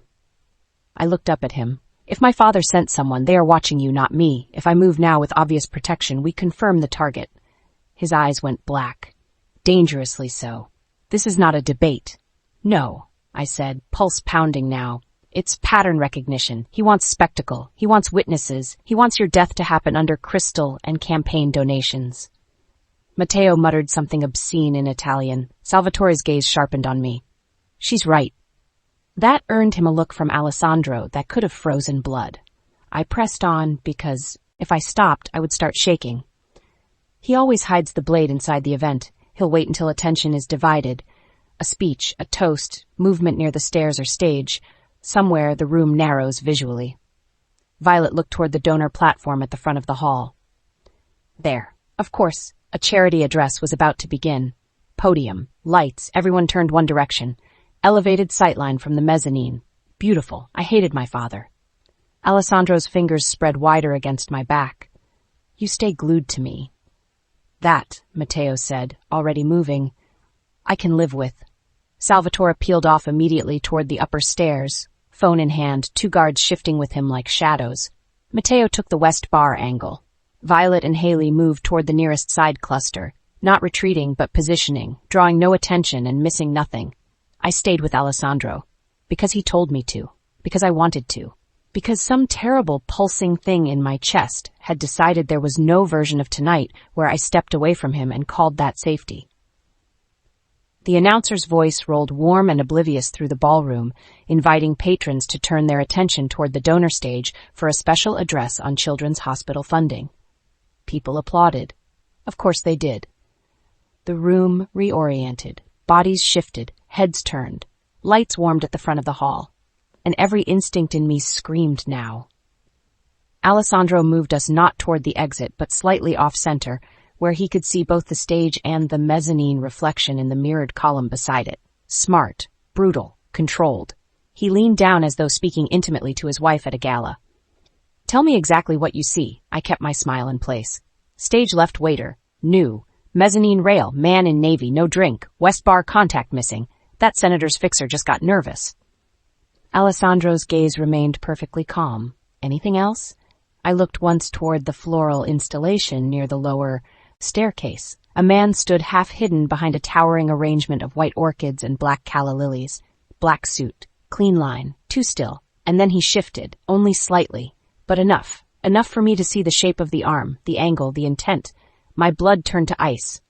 "Left staircase," I whispered. "Behind the orchids." Everything after that happened both too fast and in terrible pieces. Alessandro moved first, not away, toward the angle. Of course he did, because he was Alessandro, and danger to him was something to be met head-on, not outrun. "Down," he snapped. I turned at the same instant the shooter cleared the flowers. There was no dramatic pause, no shouted threat, just the awful metallic glint in the lights and the horrifying certainty that the weapon was already up and aimed directly at Alessandro's chest. The shot cracked through the ballroom. Too loud, too sharp. It split the entire glittering room open. I did not think. That is the only truth I have. There was no strategy, no calculation, only movement. I shoved Alessandro with both hands and stepped into him at the exact same second. The impact hit like fire. For one blank, incomprehensible second, I didn't understand it. Then pain tore through my side so hard the world whitened. A sound left me. Not a scream, smaller, stupider, more human. The room vanished under it. I felt Alessandro catch me before I understood I was falling. His hands were suddenly everywhere, one arm around my back, one at my waist, dragging me in against him as chaos detonated all around us. People screamed, glass shattered, someone shouted in Italian, another shot went off somewhere farther back, answered instantly by what sounded like 3 more from Matteo's direction. Bodyguards surged, women were pulled down, the music cut. My vision blurred at the edges. But Alessandro, I could still see him, his face, and I had never seen anything like it. He looked wrecked, not angry, not controlled, stripped, every layer of command gone in one brutal instant, leaving only something raw and terrified and lethal beneath it. Ginevra, my name came out of him like damage. I tried to smile. I don't know why. Maybe because if I saw that face and didn't try to fix it, I would die twice. I whispered, breath stuttering now, that this dress was the right choice. His hand pressed hard against my side. Pain exploded again. I gasped. He swore vicious, low, Italian, and merciless. Look at me. I couldn't stop. Around us, the ballroom was full collapse now. Salvatore's men had reached the mezzanine. Matteo was shouting near the west bar, the kind of shout that meant someone would not survive the next 30 seconds. Violet was on the floor with Haley and 3 donors behind an overturned table, still somehow composed enough to be terrifying. But Alessandro was all I could really hold. His tuxedo was stained with my blood.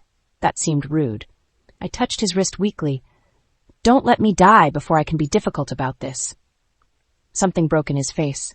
Stop talking. I'm serious. I know. His voice was so rough it hardly sounded like him. He hauled me tighter against his chest, one hand still clamped brutally over the wound. The other cupped the back of my head as if the room had become too violent to allow even air near me. People were moving now, medics or guards or both. I couldn't tell. Pain kept pulsing in hot, blinding waves, but beneath it, deeper than it, was something else. Certainty. I had chosen. That was the truth, not my father. Not blood, not strategy, him. The words came before pride could stop them. I chose you. His eyes closed for 1 second. Just one, like the sentence hurt. When he opened them again, the rawness in them was unbearable. I know, he said. No softness, no pretty reassurance, only truth, dragged bare.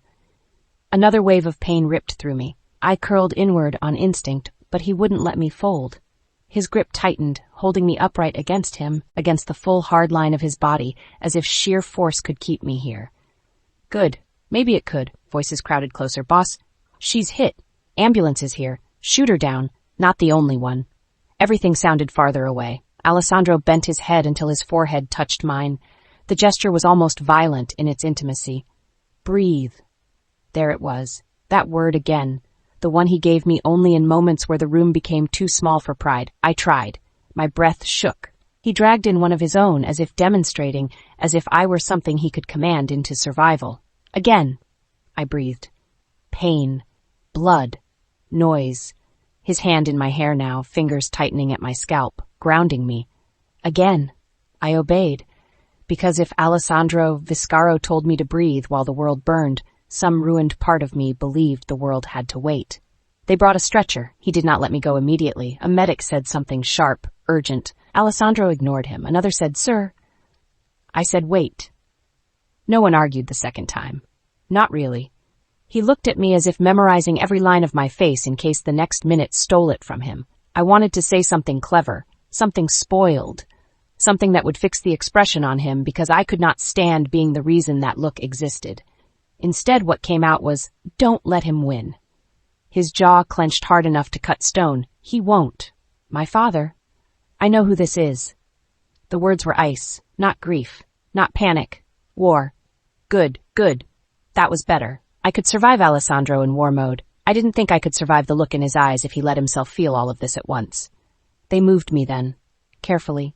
The second their hands replaced his, the world seemed to tilt wrong. I reached for him without meaning to. His hand closed around mine immediately, not gentle, certain, possessive even now. He walked beside the stretcher as they pushed me through the wreckage of the ballroom. Donors, huddled in corners, security shouted into radios. A chandelier had shattered near the staircase, crystal and blood glittering together on the marble like someone's nightmare idea of art. I saw Matteo briefly, blood at his cuff, not his, face like murder. I saw Salvatore at the mezzanine railing speaking into a phone with one hand and giving orders with the other. I saw Violet clutching Haley's hand, both of them pale and furious and alive. Then the corridor swallowed everything. The elevator down felt endless. Bright lights, metal, voices, questions, pressure on my side. Alessandro never let go of my hand, not once. Even when a medic snapped at him. Even when another tried to push him back. Even when blood slicked our fingers and made the grip impossible. He stayed. Of course he stayed. Somewhere between the museum and the ambulance, my vision began slipping properly. The edges softened. Ceilings blurred. Sound came in broken pieces. I heard one medic say, "Entry wound right side, no exit." Another, "Pressure's dropping." Another, "Stay with us, ma'am," as if I had anywhere else to go. I turned my head toward Alessandro. He was still there. Dark suit destroyed now, shirt open at the throat, face drained of everything but brutality and fear. He looked down at me. Not like a boss, not like a strategist, like a man being ripped open in public and forced to keep standing. I wanted to reach up. I think I did. He caught my hand against his mouth for 1 second only, then pressed it back to the blanket because he was still Alessandro, and even agony did not make him careless with what mattered. "You don't get to leave," he said. The command in it would have been infuriating in any other context. Now it felt like a rope thrown into dark water. I tried to smile. It hurt. That, I whispered, was not in the vows. His eyes went burning black. Then I'm adding it. Something warm flickered in my chest under all the pain. Not happiness, not peace. Something fiercer. The terrible, beautiful satisfaction of knowing that if I lived through this night, nothing between us would ever go back to what it had been before. Because I had taken the bullet. Because he had seen me choose him. Because the war had stopped being abstract the exact moment my blood hit his hands. The ambulance doors closed. The siren rose. And in the flashing blue-white dark of the ride, Alessandro Viscaro held my hand like a vow he had never meant to make, and would now kill half the city before breaking. Chapter 9. I woke up angry. Not gently, not beautifully, not with a soft, poetic return to consciousness beneath white sheets and tender whispers. I woke like someone clawing back through fire just to make sure the bastard who had ordered me not to die didn't get the satisfaction of being obeyed too easily. Pain arrived first. Then the beeping. Then the antiseptic smell. Then the weight. Not on my body, in the room. The kind of weight that comes when a man like Alessandro Viscaro has been sitting in the same place too long, letting fury become atmosphere. I opened my eyes. The hospital ceiling was offensively pale. The lights too soft. The world too clean for what it had taken to get me here. I turned my head slightly. Alessandro sat beside the bed in a dark chair that looked too small for him, and not nearly dangerous enough. He had changed clothes at some point, but only partly. Fresh black shirt, sleeves rolled, jaw shadowed, tie gone. He looked like a man who had washed my blood off his hands and found the absence intolerable. His eyes were already on me. Of course they were. I stared at him for 1 long second and croaked. If I died in that dress, I haunted everyone. Something happened to his face. Tiny. Catastrophic. Not relief exactly. More like the full force of it had to break against sarcasm because that was the only shape either of us could survive right now. He stood instantly. Too fast. Like he had been wound around one fraying thread and my voice cut it. "You're awake." I squinted at him. I had noticed. The rough sound that left him might have been a laugh if it had belonged to anyone else. He came to the bedside and touched my face. Just once. Fingers against my temple, brushing my hair back with terrifying care, as if I had become something glass-made while unconscious. The touch was gone almost before I could fully feel it. but I had felt it. "Don't do that again," he said. My throat hurt. Everything hurt. But some impulse older and stupider than self-preservation still rose to meet him. "Take bullets for you?" "Yes." I blinked slowly. No cleverness. No cold strategy. Just yes. That struck deeper than it should have. I swallowed against the soreness. "You're welcome." His jaw flexed. There it was again. That crack in him. That terrible near fracture I had only ever seen in flashes. It was worse now. Not smaller. Bigger. More human. More dangerous. He put one hand on the bed beside my hip, leaning just enough that I could feel the force of him without being crushed by it. "Do you have any idea?" "Yes," I said weakly. "It hurt." I was there. His eyes closed for half a second. When they opened again, the black in them was raw with things he did not know how to say cleanly. Good. I was too exhausted to hear them cleanly anyway. "How bad?" I asked. He understood at once what I meant. Bullet passed through soft tissue, missed anything fatal by less than an inch.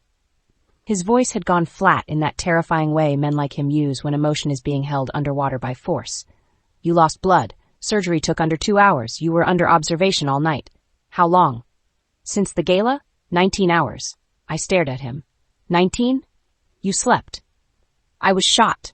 "Yes." The silence stretched between us, full of everything neither of us had yet touched directly. My father, the shooter, the room, the choice, the blood. I looked down at the blanket over me, at the IV in my arm, at the bandaging beneath the hospital gown, then back at him. "Did you kill him?" No hesitation. "Yes." I let out a slow breath, not relief, not horror, something more complicated and much uglier. "I see." Alessandro's gaze didn't leave mine. "Do you want details?" "No." A pause. Good. That, somehow, was intimate. Not because of the violence, because he asked. Because somewhere inside all that rage and control and lethal certainty, he had still made room for the question of what I could bear hearing. I hated how much that mattered. The door opened softly behind him. Matteo stepped in first, then Salvatore. The contrast between them would have been entertaining if my side didn't feel as though I had been carved open with a hot knife. Matteo moved like restrained impact, still handsome, still polished, but with that bright, dangerous energy men get after a fight when the adrenaline hasn't fully agreed to leave yet. Salvatore was colder, quieter. All the violence in him had already gone inward and become math. Both of them looked wrecked in their own way. Matteo saw my eyes open and exhaled sharply. "Well, there she is, the woman who ruined an entire ballroom and our collective sanity in one move." I managed a tired smile. "You're very welcome." He came to the opposite side of the bed and looked me over carefully, all humor briefly stripped away. "How bad?" Before I could answer, Alessandro said, "Manageable." Matteo's brow lifted. "That wasn't the question I asked you." "It was the answer you're getting." Salvatore stepped closer, his gaze dropping once to the bandage area, then back to my face. "You scared them," I snorted softly. "Which them?" His eyes flicked toward Alessandro. "Ah, that them. Interesting." I looked at Matteo. "And you?" He gave me a crooked smile with no light in it. "I was fine. He was the problem." Alessandro didn't bother dignifying that. Good. If I had to lie here bleeding elegantly, at least the room could still be entertaining. Haley and Violet arrived 20 minutes later, after a nurse came in, checked something, scolded Alessandro for existing too intensely near medical equipment, and left looking like she wanted hazard pay. Violet entered like weather, saw me awake, and immediately said, "Absolutely not. You do not get to look that pale after causing this much chaos." Haley was gentler. She came to the bed and took my hand carefully around the IV line. Her fingers were cool and steady. "Hi." That almost undid me, not because of pity, because of warmth, because I hadn't realized until then how much of the last day had been made of male fury and medical lights, and Alessandro refusing to leave my side like some dark avenging saint in a tailored shirt.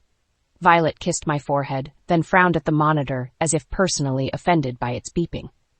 "The men have been impossible." I glanced at Alessandro. "That narrows nothing." Matteo laughed. Salvatore looked away. Haley smiled. Something in the room loosened. Barely. Enough. Violet perched on the arm of a chair and crossed her legs. "For the record, I support public martyrdom for love only if the dress survives. Otherwise, it's theatrics without return on investment."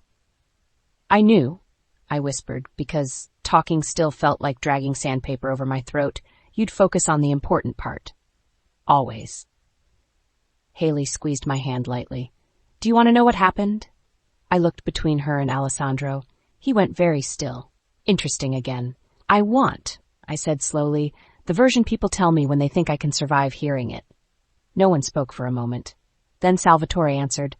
The shooter was hired through one of your father's outer channels. Not a direct line. Deliberately insulated. His voice stayed calm, precise. But we had enough. Enough to confirm the origin pattern. Enough to intercept communications after the shot. Enough to know he wasn't acting alone. My stomach went cold. How many? 3 active points at the gala, Matteo said. The shooter, a spotter, and 1 backup near the West Bar who never got a clean angle. I closed my eyes briefly. My father. Of course he layered the room. Your father also met within the last week with 3 hostile factions, Salvatore continued. 2 local, 1 external through shipping. His gaze shifted once toward Alessandro, then back to me. This was not only about the gala, it was the start of an open move. War, then. Not threat. Not positioning. War. I looked at Alessandro again, and now, his eyes locked on mine. Now it ends. No raised voice. No bravado. Just certainty. Terrible. Freezing certainty. I believed him instantly. The women stayed a while longer. Violet gave me exactly the right amount of irreverence to keep the room from drowning in male rage. Haley spoke softly about normal things, coffee, shoes, a donor who had nearly fainted into a sculpture after the gunshot, as if stitching everyday texture back over something violently torn. It helped more than I wanted to admit. Eventually they left with the brothers, who were all but physically dragged out by a doctor insisting I needed rest. That left me alone with Alessandro. At last. The room changed the second the door shut. Not because he moved, because he didn't. He stood by the window with the skyline behind him, too still, too dark, too controlled. The hospital room was private and absurdly expensive. Of course, my husband had likely purchased the whole floor out of spite, but there was no disguising the fact that he had spent the better part of a day inside these walls, waiting to see whether I would open my eyes again. I watched him. He watched the city. A long silence passed. Then I said, You haven't yelled at me nearly enough for almost dying. He turned his head. Slowly. That would suggest I'm finished being angry. Heat flickered weakly through my chest. Even now. God help me. I didn't do it to upset you. I'm aware. Good. Another silence. He came back to the bedside and sat. Closer this time, close enough that I'd feel him. I looked at his hands. Clean now. Empty. Restless only in stillness. My voice came out softer than I intended. I meant it. His gaze lifted to mine. I know. No. I swallowed. At the gala, I meant it when I said I chose you. Something moved in his face, not visibly to the world, maybe, but to me, yes. I had learned his fractures, his silences, the exact places where emotion hit him and got sharpened instead of hidden. You should rest, he said. I stared. Then I laughed once, incredulous and pained. Coward. That earned me a look. Good, mine. I shifted carefully against the pillows and regretted every life choice I had ever made in the following burst of pain. Alessandro was on his feet instantly, one hand at my shoulder, the other bracing near my waist without touching the injury. Don't move like that. Then stop changing the subject. He was so close now that I could see the exhaustion carved under his eyes. Not weakness. Never that.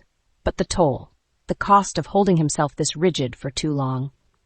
I looked at him and understood, with a clarity that almost frightened me, that he had not left this room because leaving would have meant allowing the possibility of loss to exist somewhere beyond his direct reach. That was not strategy. Not anymore. That was devotion wearing control as a disguise. He saw something in my face. His own expression hardened at once. Too late. I had already seen it. You wanted to be chosen. I whispered. The room went silent, utterly. Even the machines seemed to recede. His hand remained at my shoulder, warm, steady, motionless. Then, very carefully, he said, You were bleeding in my arms. That wasn't a no. His jaw clenched. I had him now, not fully, but enough. Enough to know where the truth lived, even if he would never hand it to me gently. You hated me for Florence, I said, for the lie, for the drug, for staying anyway, for coming back. My voice thinned on a breath. But that wasn't the worst part, was it? His eyes went black. Ginevra. The worst part, I said, because once a wound is open I have never known how to stop pressing, was that I chose him then, my father, and you knew it. There, the center, the ugliest truth between us. Not betrayal abstractly. Not only damage to pride or empire. Choice. My choice. Not him. I watched it hit, watched the exact second his control turned from polished surface into weaponized silence. Then he sat on the edge of the bed, carefully, one hand braced near my hip. The other came up and caught lightly at my jaw, turning my face toward him. Not rough, not gentle, necessary. "You want honesty?" he asked quietly. My heart pounded once, hard. Yes. His thumb moved once along my cheekbone. I could survive the lie. The words went through me like ice. I could survive the drug. I could survive the insult of being used in a room full of men who thought it would work because you were beautiful. His voice dropped lower. What I did not survive well was knowing that when the moment came, you still handed me over. Pain flared somewhere deeper than the wound in my side. I looked at him and could not breathe for a second. Because yes, that was it, and he had never said it aloud until now. My eyes burned. Humiliating. I tried to look away. His fingers tightened at my jaw. No. The command was soft. Absolute. I held still. He kept going. "And then you came back," he said. "Stood in my office and asked for my name like it was yours to demand." I licked dry lips. It wasn't. No. The word was rougher now. It wasn't. His gaze dropped once to my mouth, then rose again. The room felt too small, too white, too bright for what was happening in it. "I should have thrown you out," he said. "You didn't." No. Why? There it was again, that impossible question between us, the one he hated because it led only to places men like him did not survive gracefully. But this time he answered. Not fully. Never fully. Enough. Because sending you away after you came back would have meant letting another man decide whether you lived. The words hit hard. My father. The war. The old trap. But underneath them, another truth. One he was still circling like a wolf around fire. I reached for him before I could overthink it. My hand landed over his on the bed. Not strong, barely more than weight. His entire body went still. I felt the exact second he wanted to close his fingers around mine and didn't. I smiled faintly. That's almost sweet. His mouth hardened. Don't insult me. The laugh hurt. Everything hurt, but not enough to stop me. You wanted me to choose you, I said again, more quietly this time. Not in the ballroom. Before. Something in his face shifted. There. The truth. He leaned in. Not to kiss me. Worse, his forehead came to rest against mine, a gesture so intimate, so stripped of performance, that for one devastating second I forgot how to breathe. When you moved in front of me, he said, voice rough and low and too close, I wanted to kill half the city for making that necessary. The tears came then. One. Just one. Slid hot and humiliating into my hairline. I hated it. He saw it. Of course he did. And because he was Alessandro, because he did not know how to comfort without control, his hand slid into my hair and held the back of my head while his other palm spread over my ribs on the uninjured side, keeping me steady in the bed. Don't, I whispered. I don't know what I meant. Don't be kind. Don't make this worse. Don't say something I can't survive hearing. He ignored me. Naturally, his mouth brushed my temple. Barely. My eyes closed. You chose me, he said. Not a question, a stunned statement, a reckoning. Yes. His hand in my hair tightened once, careful of every line and tube and bruised inch of me. He kissed me then. Not my mouth, my forehead. Slow, deliberate, like a vow he couldn't believe he was making. And when he drew back, the look in his eyes was no longer anger sharpened into restraint. It was worse, deeper. Devotion beginning to show its teeth. The nurse interrupted, of course. Because the universe has terrible instincts. She entered carrying medication and froze for one beat at the sight of Alessandro half bent over my bed, like a man deciding whether hospitals could be conquered for privacy. Then she recovered admirably and began checking monitors. Pain level? I looked at her. Murder. She nodded as if that were standard. Alessandro stepped back, but not far. Never far now. His hand remained lightly at my ankle beneath the blanket. The contact hidden from anyone who didn't know to look for possession in subtle places. I did. I felt it the whole time the nurse worked.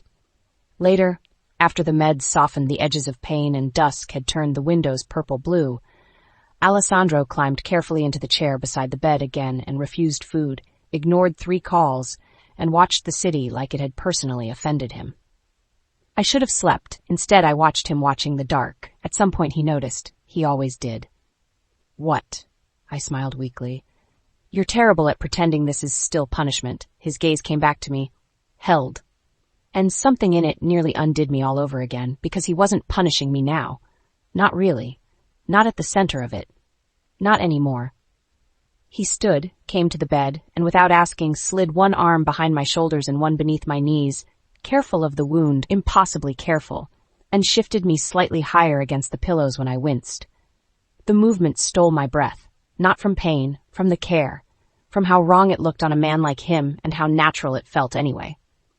When he settled me again, I caught the front of his shirt weakly and didn't let go. He looked down at my hand, then at me. I expected resistance, a cool comment, a reminder. Instead, he sat on the edge of the bed once more and let me keep my fingers curled in the fabric. That alone nearly shattered me. I eased my head against his chest because the medication had dulled the pride before it dulled the pain. He went still. Then one hand slid into my hair. The other spread between my shoulder blades. Slow rub, once, twice, again. My body melted before dignity could object. There it was. Aftercare. Not after punishment this time. After survival. After choosing. After a shift so permanent I could feel the whole story of us turning around it. Breathe, he murmured. I did. His chest under my cheek was hard and warm and steady, the sound of his heartbeat deep and brutal and alive. I listened to it. Held on to his shirt, felt his fingers move through my hair with a care that would have looked foreign on anyone who hadn't spent the last week watching him become more dangerous every time he cared more. No stopping now. No halfway. No pretending this was only war dressed as marriage. Not after the hospital. Not after blood and sirens and the way he had looked at me when he thought I might be taken from him before he ever got to be honest. He wanted to be chosen, and now he had been. The cost of that settled between us in the darkening room like a vow neither of us could undo. Punishment had become obsession. Obsession had crossed some invisible line during surgery and waiting and terror and the simple fact of my hand finding his even while bleeding. Now, with my head on his chest and his fingers in my hair and his voice rough in the quiet each time he told me to breathe, the truth was impossible to escape. We had crossed from war into devotion. And devotion in a man like Alessandro Viscaro was just obsession with nowhere left to hide. Chapter 10. By the time the hospital released me, the city had already changed shape around our names. Not publicly. Not in the crude way tabloids dream of, with scandal splashed over breakfast and photographers rotting outside private entrances. This was quieter. More dangerous. The kind of change that happens when powerful men stop pretending an attempted assassination at a charity gala was a contained event and start moving money, loyalty, weapons, and wives accordingly. I walked out of the private hospital suite 3 days after waking with Alessandro's hand at my back and a fresh scar tucked beneath silk and bandaging like a private threat under the skin. Slowly. Because apparently getting shot earns you an entourage and some truly infuriating instructions about stairs. I can walk, I said through my teeth as we reached the elevator. Alessandro didn't even look at me. You are walking. Like an elderly duchess after a balcony collapse. You were shot. Yes, you keep saying that, as though I somehow missed it. Matteo, already waiting near the corridor junction with Violet at his side, laughed outright. She's healing beautifully. That level of irritation is very encouraging. Violet kissed my cheek carefully and said, If you pass out, I'm stealing your earrings before the men can get dramatic. Haley, standing beside Salvatore a little farther down the hall, smiled softly. She's not going to pass out. I might, I muttered, just to spite all of you. Alessandro's hand pressed once more firmly at my back. A warning, a grounding, a possession. It was becoming annoyingly impossible to separate the three. The ride home was silent, but not comfortably so. Matteo and Violet took the second car. Salvatore and Haley followed behind. Alessandro kept me in the center seat of the back row as though the city itself had become a threat vector requiring exact positioning. I watched Manhattan move beyond the tinted windows, steel, glass, traffic, 1,000 ordinary lives humming forward while ours narrowed into something far more concentrated. Men were already hunting each other because of what happened at the gala. My father had gone from pressure to open blood. Alessandro's enemies had stopped circling and started aligning. War had become family business. And I was no longer outside the circle. That truth settled harder when we arrived at Viscaro Tower and found the lobby turned into something halfway between a fortress and a royal receiving court. Security had doubled, maybe tripled. Men I didn't know stood at discreet points with earpieces and immaculate suits hiding impossible amounts of violence. The front desk staff looked too polished to be nervous, which only meant they were terrified professionally. And there, in the center of it all, under black marble and gold-veined light, stood Mara with a clipboard and an expression so severe it could have disciplined weather. She looked me over once, head to toe, then said, "You are pale." I blinked. "Thank you. I worked very hard on it." Violet laughed. Haley hid a smile. Matteo muttered something about finally meeting his match in household tyranny. Salvatore, the traitor, looked faintly entertained. Mara ignored everyone except Alessandro. "The east wing has been resecured. The private floor is cleared. Additional medical supplies are in her suite. Meal schedule is adjusted. No visitors without approval." I looked at her. "Should I even bother living on my own floor anymore, or do you want me tagged like migratory wildlife?" "Don't tempt me," Alessandro said. I turned slowly. That was rude. That was restraint. He guided me toward the elevators with one hand at my waist now, broader, firmer, less subtle than before the hospital. Everyone noticed. Of course they did. Violet caught my eye over his shoulder and grinned wickedly. Haley's gaze was gentler, but no less perceptive. They saw it. They all did. The shift. The way Alessandro no longer merely controlled proximity. He guarded it. The private elevator ride up should have been quiet. Instead, Violet ruined it. "I'm sorry," she said to absolutely no one with the full sincerity of a liar, "but I still need clarity on whether we're meant to pretend you two are normal now." "Normal?" Matteo scoffed. "After she took a bullet for him?" Violet shrugged. "I said pretend. I didn't say succeed." Haley leaned against the mirrored wall with all the calm of a woman who had long ago accepted that powerful men are best survived by letting them think they're winning. No one thinks they're normal. I looked at the polished steel reflection of all of us packed into one elevator. Myself pale but upright, Alessandro dark and silent beside me, his hand still possessive at my waist. Matteo all dangerous humor. Violet vibrant and sharp in black silk. Salvatore like contained winter. Haley calm enough to make the entire scene feel almost sane. Family, I thought. God help me, family. The doors opened onto the private floor. Mara was already there. Of course she was. The apartment had changed while I was gone, not in any decorative way. Alessandro didn't strike me as a man who would rearrange flowers because his wife had nearly died. No, the changes were functional, strategic, everywhere. New security glass along the terrace line, almost invisible unless you knew what to look for. Additional cameras hidden more elegantly in the architecture. 2 guards positioned at points that allowed full line of sight across the main living area without making the space feel like a bunker to anyone stupid enough not to understand how power decorates itself. I stopped in the center of the room and turned slowly. Alessandro noticed. His hand did not leave me. "It's temporary," he said. I looked at the new access panel by the East Hall. "No, it isn't." The silence that followed was not light. Violet, bless her vicious little heart, said brightly, "We're going to go look at the view and definitely not comment on how this place now resembles a luxury siege." She dragged Matteo away before he could volunteer something worse. Haley touched my arm once in passing, a small, quiet "I'm here," then went with Salvatore toward the terrace. That left me standing in the middle of my husband's empire with far too close and the evidence of his panic disguised as upgraded infrastructure all around us. I looked up at him. "You fortified the floor?" "Yes." "For me?" "Yes." The second yes landed harder than the first. No disguise. No detour through strategy. Just yes. I should have said thank you. I should have said stop. Instead, because I am always the wrong woman at the right moment, I said, "You're getting worse." A dangerous, almost smile touched his mouth, gone too fast to be called kind. I'm aware. And there it was, that raw new thing between us, fully awake now. Not denial, not punishment, not even merely obsession. Something more visible. He was gone for me. Violet had been right. Every woman in the room had seen it before I could safely admit it myself. I should have felt triumphant. Instead, I felt softer than I liked, more vulnerable, as if knowing I could now hurt him differently made my own ribs less armored.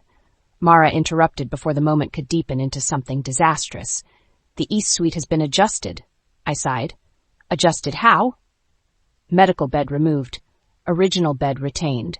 Wound care supplies at bedside. Medication in the bath cabinet. Food within reach of the sitting area. One nurse on standby in the lower office.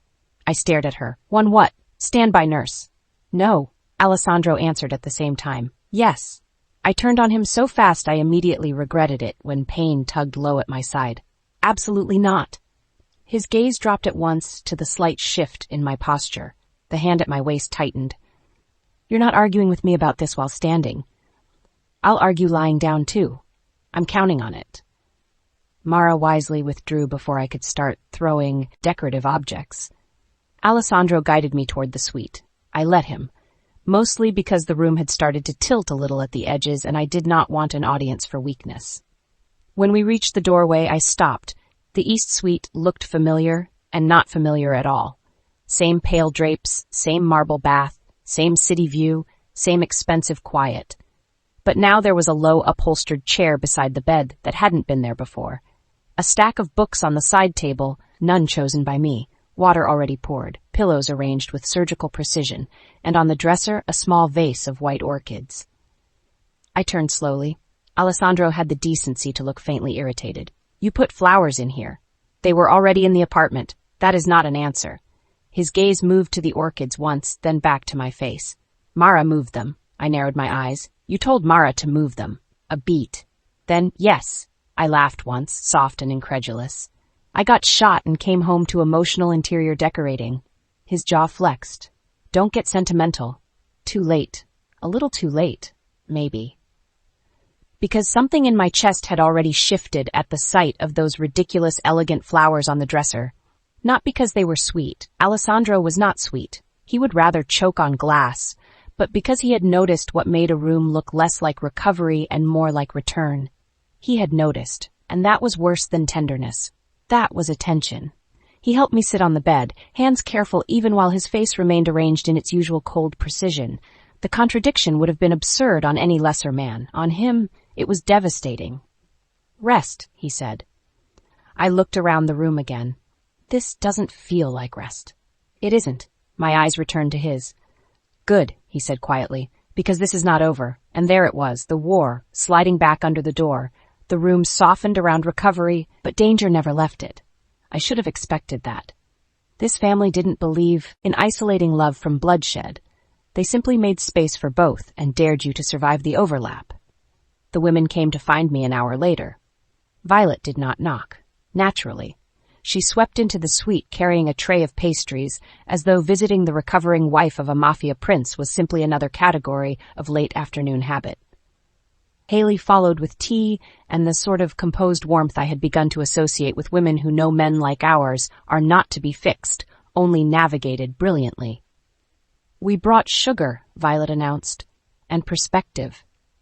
Haley set the tea down and smiled. Mostly sugar. I had changed into a silk robe and was arranged against the pillows with enough dignity to suggest I had not nearly bled out under a chandelier 6 days earlier. Do either of you ever knock?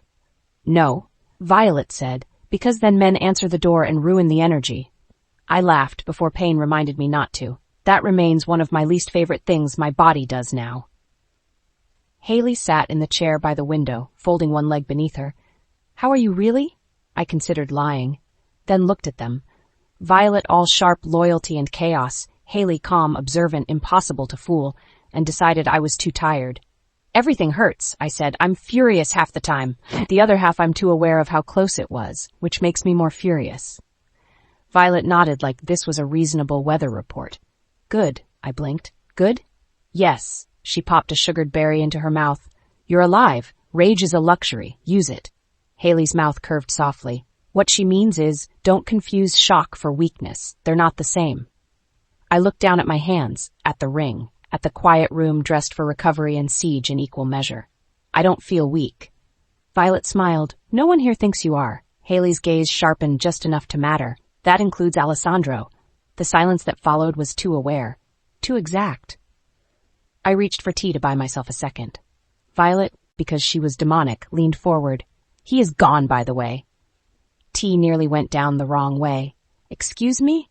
Haley looked toward the door as if checking whether he might materialize on sheer accusation. Violet. What? I'm right. She turned back to me. Before the gala, he looked at you like a man trying not to indulge a habit. After the hospital, he looks at you like someone already stole the antidote. I stared at her. That was annoyingly accurate.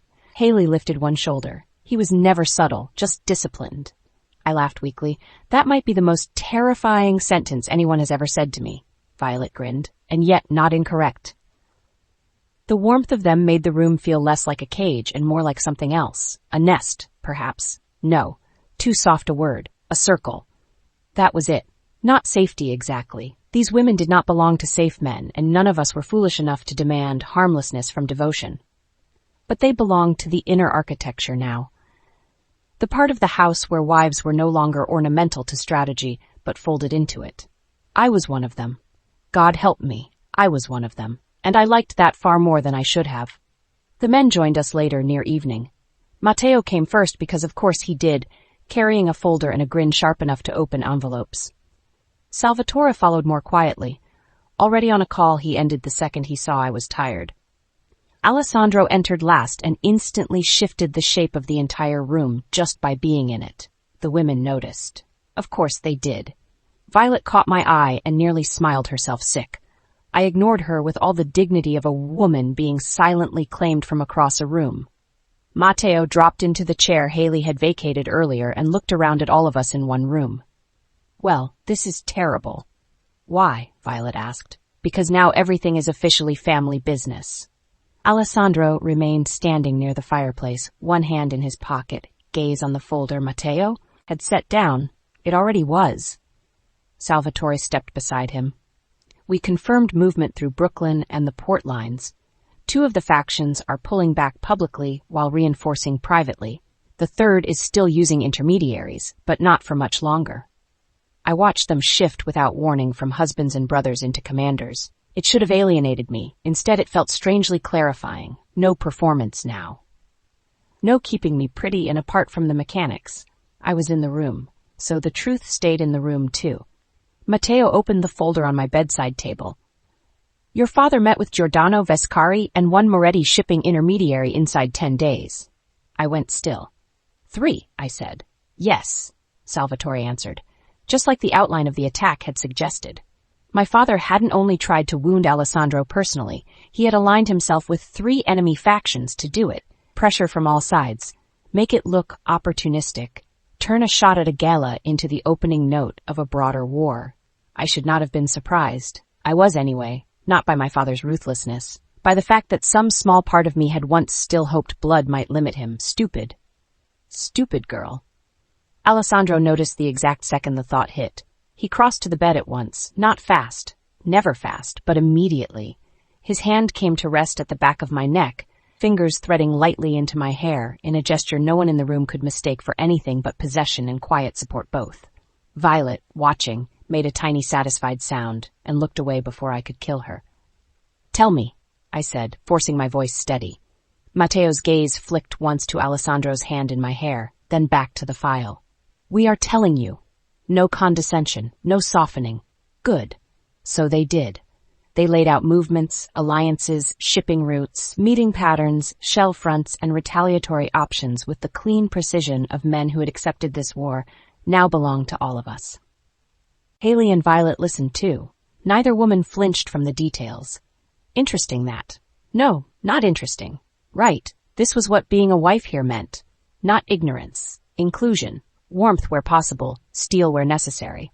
By the time the discussion ended, dusk had settled fully outside the windows and my energy had gone thin around the edges. Matteo noticed first. That's enough. Salvatore closed the folder. Haley rose smoothly. Violet kissed my cheek on her way out and whispered, If he broods at you too hard, throw a pillow. It helps reset them. I heard that, Alessandro said. That's because it was for you, she replied. Then they were gone. All of them.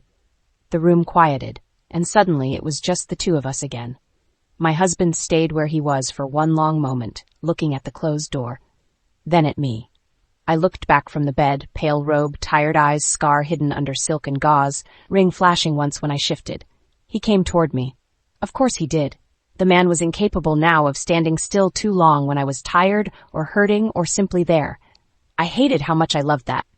He sat on the edge of the bed and brushed one knuckle lightly along my cheek. You pushed too long. I'm fine. You're tired. That too. His mouth almost moved. There, that private knot smile again. How terrible, I said softly. You appear here to be learning emotional nuance. Don't push your luck. I got shot for you. I think my luck has already been profoundly expressed.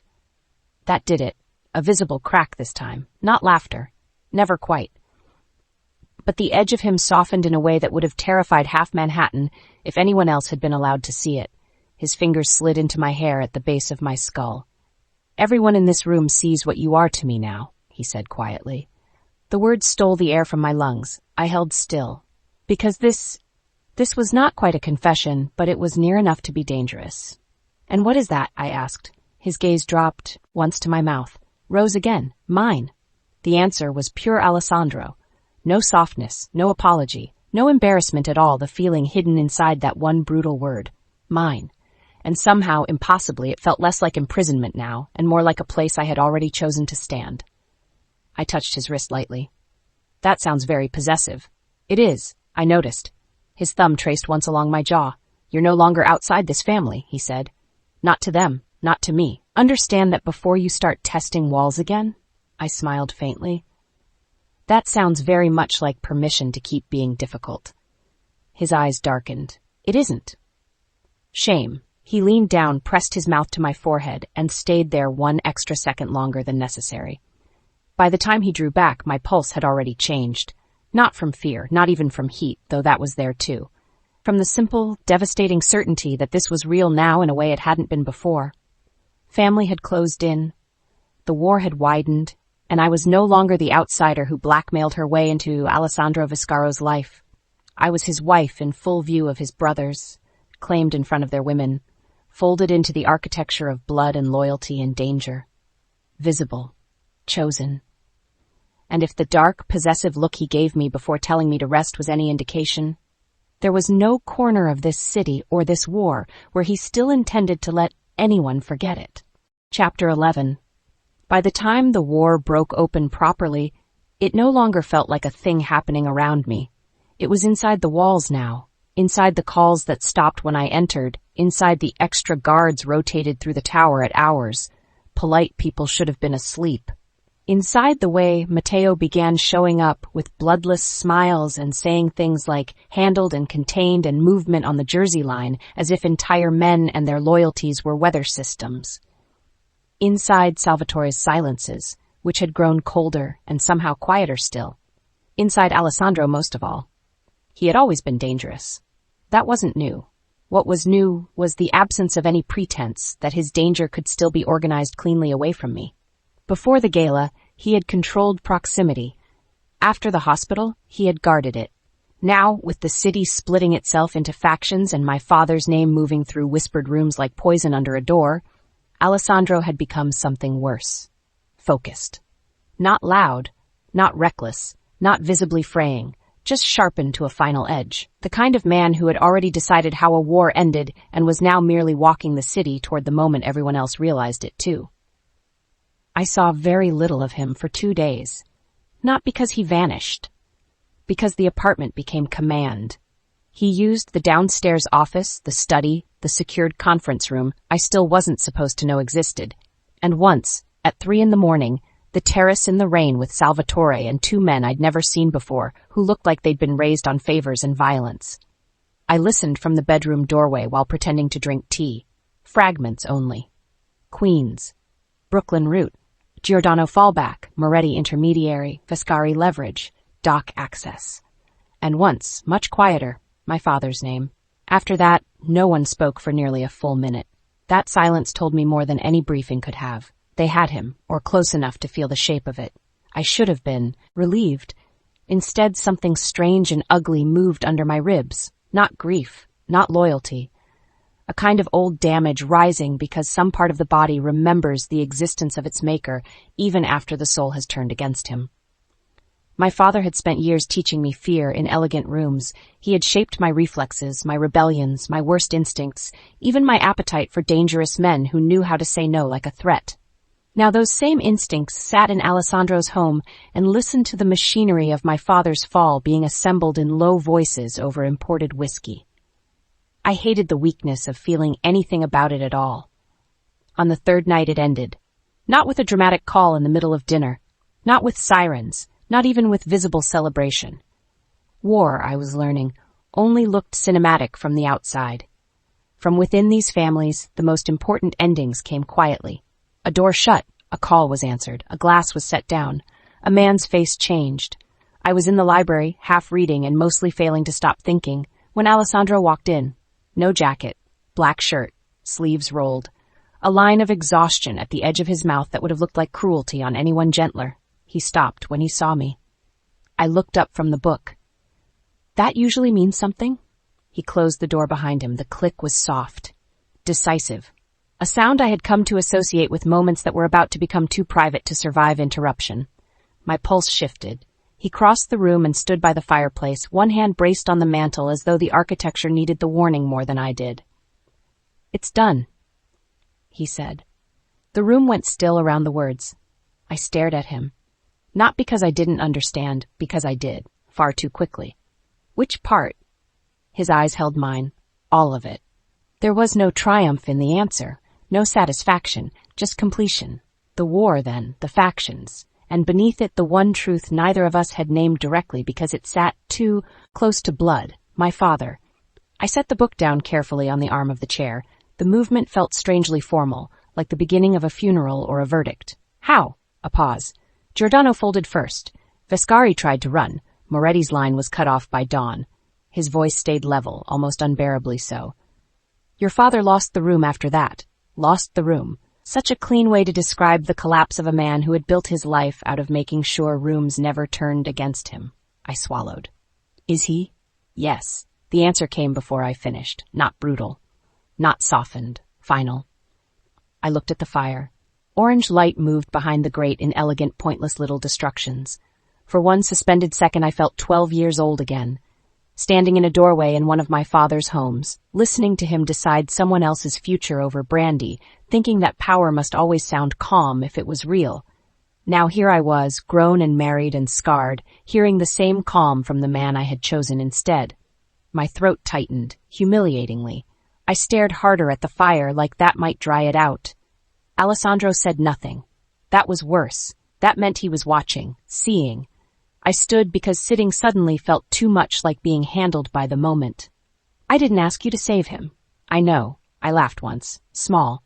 Ugly. I know I'm supposed to say I'm relieved. His gaze didn't leave my face. Are you? Yes. The answer came too quickly to be a lie. And no. Something in him shifted. Not softness, never that, but attention arranged into a more dangerous form. I pressed my fingers lightly to my side where the old ache still lived beneath silk and skin. He was my father, I said, and hated how raw the sentence sounded. That doesn't vanish just because he became a monster in stages. Alessandro crossed the room then. Not fast. Never fast. He stopped directly in front of me, close enough that I could smell him, close enough that the whole room narrowed into the dark line of his body, and the fact that I had never once, not really, felt safer than in the exact space where he stood too near and looked too hard. You don't owe him clean grief, he said. The words struck deeper than they should have. Maybe because they were true. Maybe because no one had ever handed me permission like that before. Permission not to mourn beautifully, not to forgive properly, not to untangle blood from betrayal into anything socially acceptable. I looked at him and felt my eyes burn. This time when I laughed, it broke. That was almost kind. Don't insult me. I smiled despite myself. Tears gathered anyway. I hated him for seeing them. Hated myself more for not being able to hide them fast enough. I'm not crying for him, I said. I know. I'm crying because it's over. I know. Two knowings, steadier than comfort, more useful than softness. I closed my eyes for 1 second. When I opened them again, Alessandro was still there, still looking at me with that terrible, controlled intensity that had once felt like a threat and now felt like something far worse. Devotion. God, what a brutal thing devotion became in a man like him. I thought, I said quietly, that if this moment ever came, I'd feel cleaner. His hand rose and caught my jaw. Not hard, not gentle, exactly enough to keep my face with him. You were raised inside rot, he said. You do not come out of that clean life, you come out alive. The air left my lungs in a rush. That did it. That cracked something open clean through the center of me. Because yes, that was the truth, wasn't it? I had spent so long measuring myself against damage, my father's, Florence, Alessandro's, the bullet, the war, that I had forgotten survival was not supposed to look elegant. It was supposed to look like this. Like standing in a library in a silk dress with tears on your face and a scar under your ribs and a dangerous man holding your jaw like you were something worth surviving toward. I made a sound. Half laugh, half grief. His thumb moved once along my cheekbone and caught the tear there before it could fall properly. Alessandro, he kissed me. Not like punishment, not like the cruel almosts that had taught my body how to burn, not even like the hard, furious claim in the study. This was deeper than all of them, and quieter than any of them. His mouth on mine, warm and deliberate and devastatingly certain, as if he had spent weeks holding back an answer and had finally decided language was no longer capable of carrying it. I went still for half a second. Then I kissed him back. Of course I did. There was no world in which I wouldn't. Not now. Not after the hospital. Not after war and blood and the end of the man who had made my life a bargaining table. His hand slid from my jaw into my hair, fingers threading deep and sure at the base of my skull.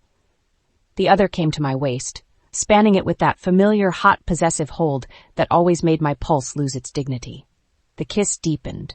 Not frantic, not wild, worse, controlled in the way only real need ever is when it has finally been given permission to stop pretending it is anything else. I gripped the front of his shirt. The fire snapped softly behind us. The city moved somewhere beyond the windows. None of it mattered.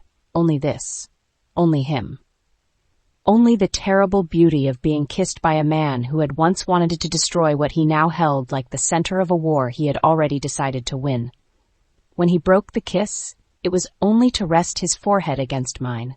Both of us breathing harder than the silence deserved. His hand stayed in my hair. Mine stayed fisted in his shirt. You should hate me a little for this, I whispered. For what? For being relieved. His mouth brushed mine once more, barely there. I'm relieved too, I laughed shakily. That is not a comforting answer. No, he said, it's an honest one. Then his mouth found my cheek, my jaw, the place beneath my ear, slowly, deliberately, and every inch of me woke under it. Not with the sharp panic of earlier chapters, not with the battle thrill of provoking him until his control cracked. This was different, deeper. A claiming that no longer needed conflict as excuse. His lips moved to my neck and stayed there just long enough to make my knees weaken. I tilted my face without thinking. He felt it and answered instantly, his fingers tightening in my hair as his hand at my waist pulled me closer until there was no lie left in the distance between us. Tell me to stop, he said quietly. The question wrecked me more than any command ever had, because it was not strategy, not discipline, not a test. It was choice. Mine. Given back to me by the man I had once chosen against. I looked at him. Really looked. At the restraint in his face, the darkness, the hunger, the care hidden so savagely beneath both that it almost looked like possession wearing a knife to feel less naked. No, I said. That was all. All it took. His mouth came down on mine again, and this time there was no restraint left pretending to be distance.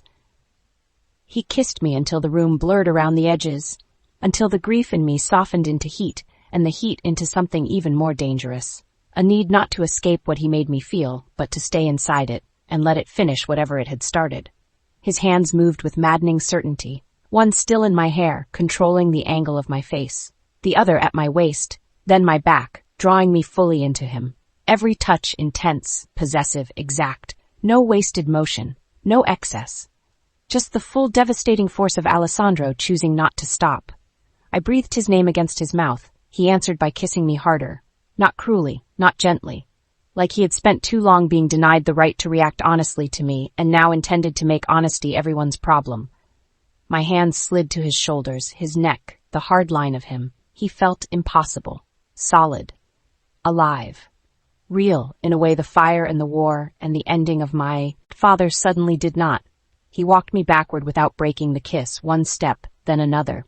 I realized distantly that we were leaving the library, crossing into the private hall, moving toward the suite, and even that felt inevitable, as though the entire tower had known this was coming before we did.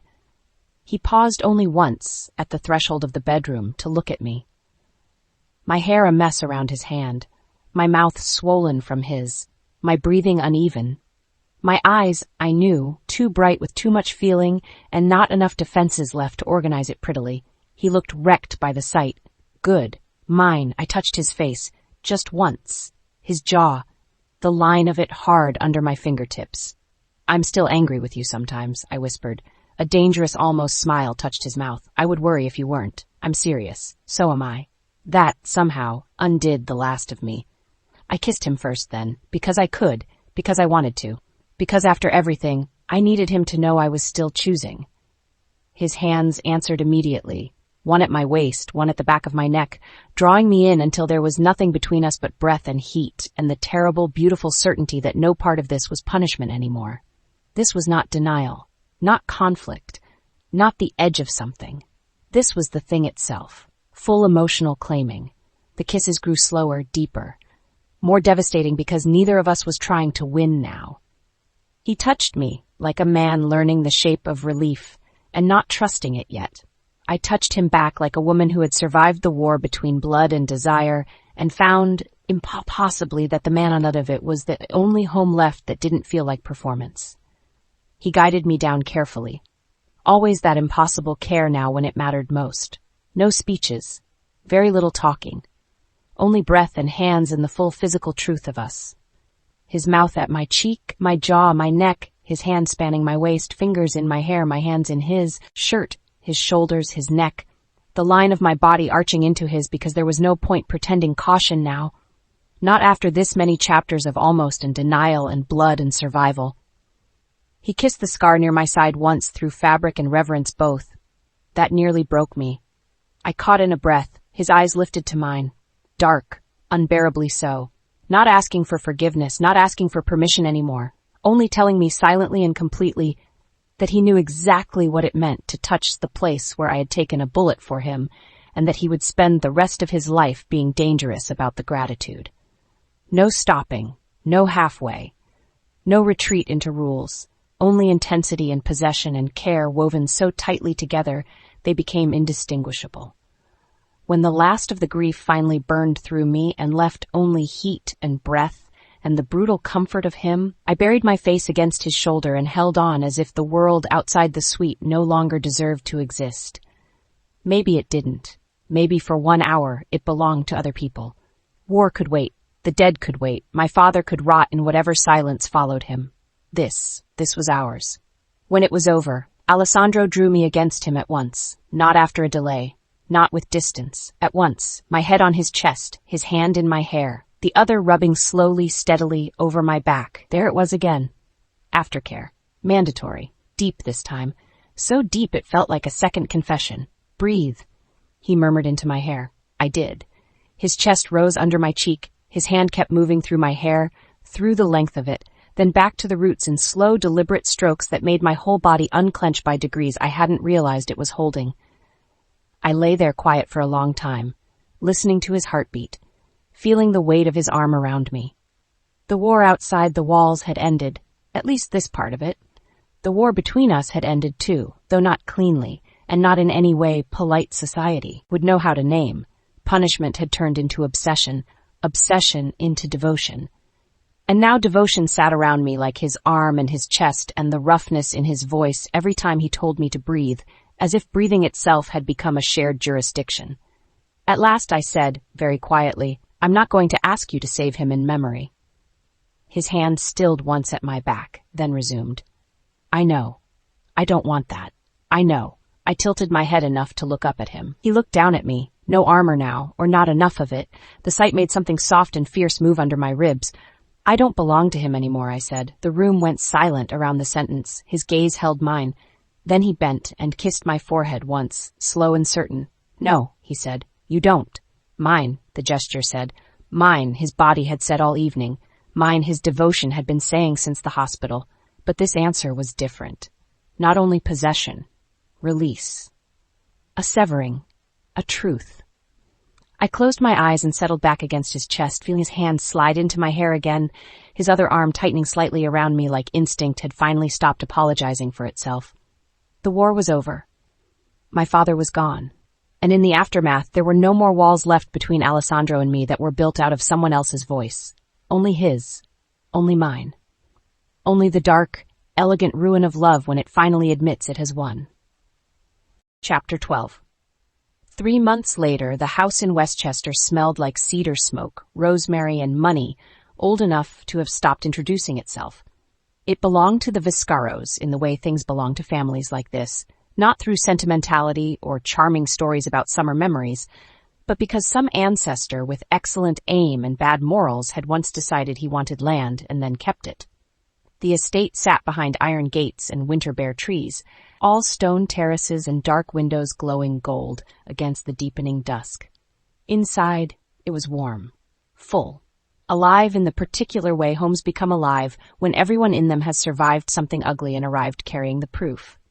I stood on the back terrace with a glass of wine in one hand and Alessandro's coat around my shoulders, looking out over the frozen line of the lake beyond the grounds. The scar at my side had faded from violent red to a pale, tender line I still touch sometimes in the dark, just to remind myself I had really lived through becoming this woman. Snow had fallen earlier. Not much, just enough to silver the gardens and soften the violence of winter into something expensive and unreal. Behind me, laughter moved through the open terrace doors, Violet's first, then Matteo's, then Haley's quieter answer, and Salvatore's voice somewhere under all of it. Low and controlled and impossible not to hear if you'd learned to love the men who spoke like danger even in their homes. Family. Still a dangerous word, still a strange one in my chest, still mine now anyway. Arms slid around my waist from behind. Not gently, not rough, possessively enough that my whole body recognized him before thought did. Alessandro pressed his mouth once to the side of my neck where my hair had shifted in the cold. You disappeared. I tilted my head back against his shoulder. I stepped outside. That is not the same thing. I smiled into my glass. 3 months later and you still act as though winter itself might conspire against me. It won't get the chance. There he was. My husband. Still impossible. Still dark. Still incapable of sounding normal, even while saying things that should have been simple. I turned in his arms until I could look up at him. He was dressed in black, of course. Cashmere and wool and the kind of quiet elegance that made everyone else in a room look faintly undercommitted. Winter suited him. It sharpened everything. His mouth, his eyes, the hard restraint of his face. But there was something else there now, too. Something not soft, exactly. Worse, maybe. Peace. Not fully. Men like Alessandro did not become peaceful in any recognizable civilian way. But there was steadiness in him now. A settled certainty. The brutal, restless edge that had marked the weeks after the gala had eased into something more dangerous and far more beautiful. Devotion no longer trying to disguise itself as control. You're staring, I said. Yes. Why? His gaze moved over my face as if he still occasionally needed to confirm I was real. Because you're here. It should not still affect me, the things he said when he wasn't trying to be poetic. It did. More because he didn't know they were poetry. I touched the front of his sweater lightly. That sounds almost tender. Don't start. Too late. I smiled. He saw it and sighed once through his nose, a sound of exhausted male resignation that would have been funny on someone less terrifying. Then his hand slid beneath the coat at my back and settled at my waist, warm through silk and wool, as if he needed the reminder of my body under his hand the way other men might need air. The terrace doors opened. Violet leaned out, dramatic even in the doorway. If the two of you are done being gothic at each other in the cold, Matteo is about to start a debate over wine distribution, and I need a witness. I hate your need for witnesses, Matteo called from somewhere deeper in the room. That's because they always side with me. Haley's laugh drifted behind hers.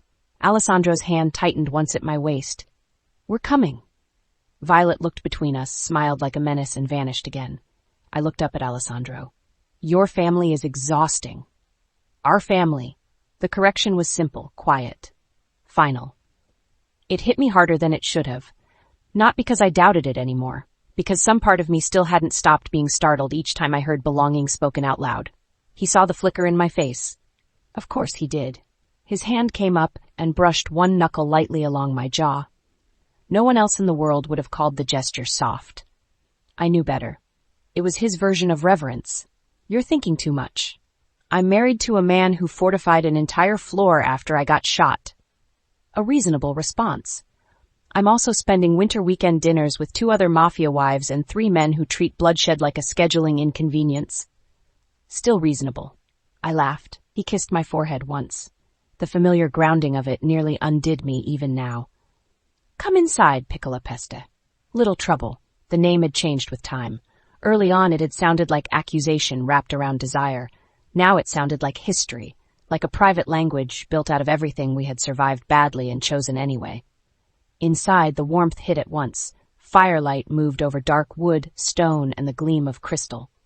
The long dining room had become a battlefield of another sort.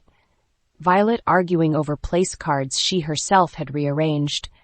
Matteo pretending he hadn't already poured Haley the better vintage because Salvatore was distracted on a call. Mara overseeing the whole thing from the edge of the room with the implacable authority of a woman who had accepted that every Viscaro gathering would eventually require both dessert and damage control. She looked up as we entered. Finally. I narrowed my eyes. You say that as though we were the problem. You are always the problem, Matteo said pleasantly. Violet raised her glass. To the problem, then. Haley smiled and lifted hers, too. Salvatore ended his call and came to stand beside her, one hand settling at the small of her back in such a mirrored gesture to Alessandro's that it made me want to laugh and scream at the same time.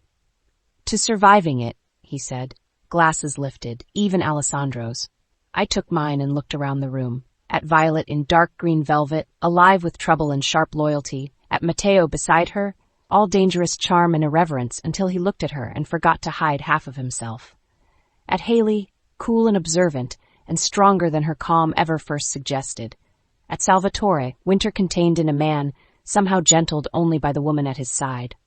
At Alessandro, my impossible husband, standing too close and touching me in those subtle proprietary ways he no longer bothered to disguise. All 3 brothers. All 3 women. Alive. Stable, if one used the word generously. Powerful, certainly.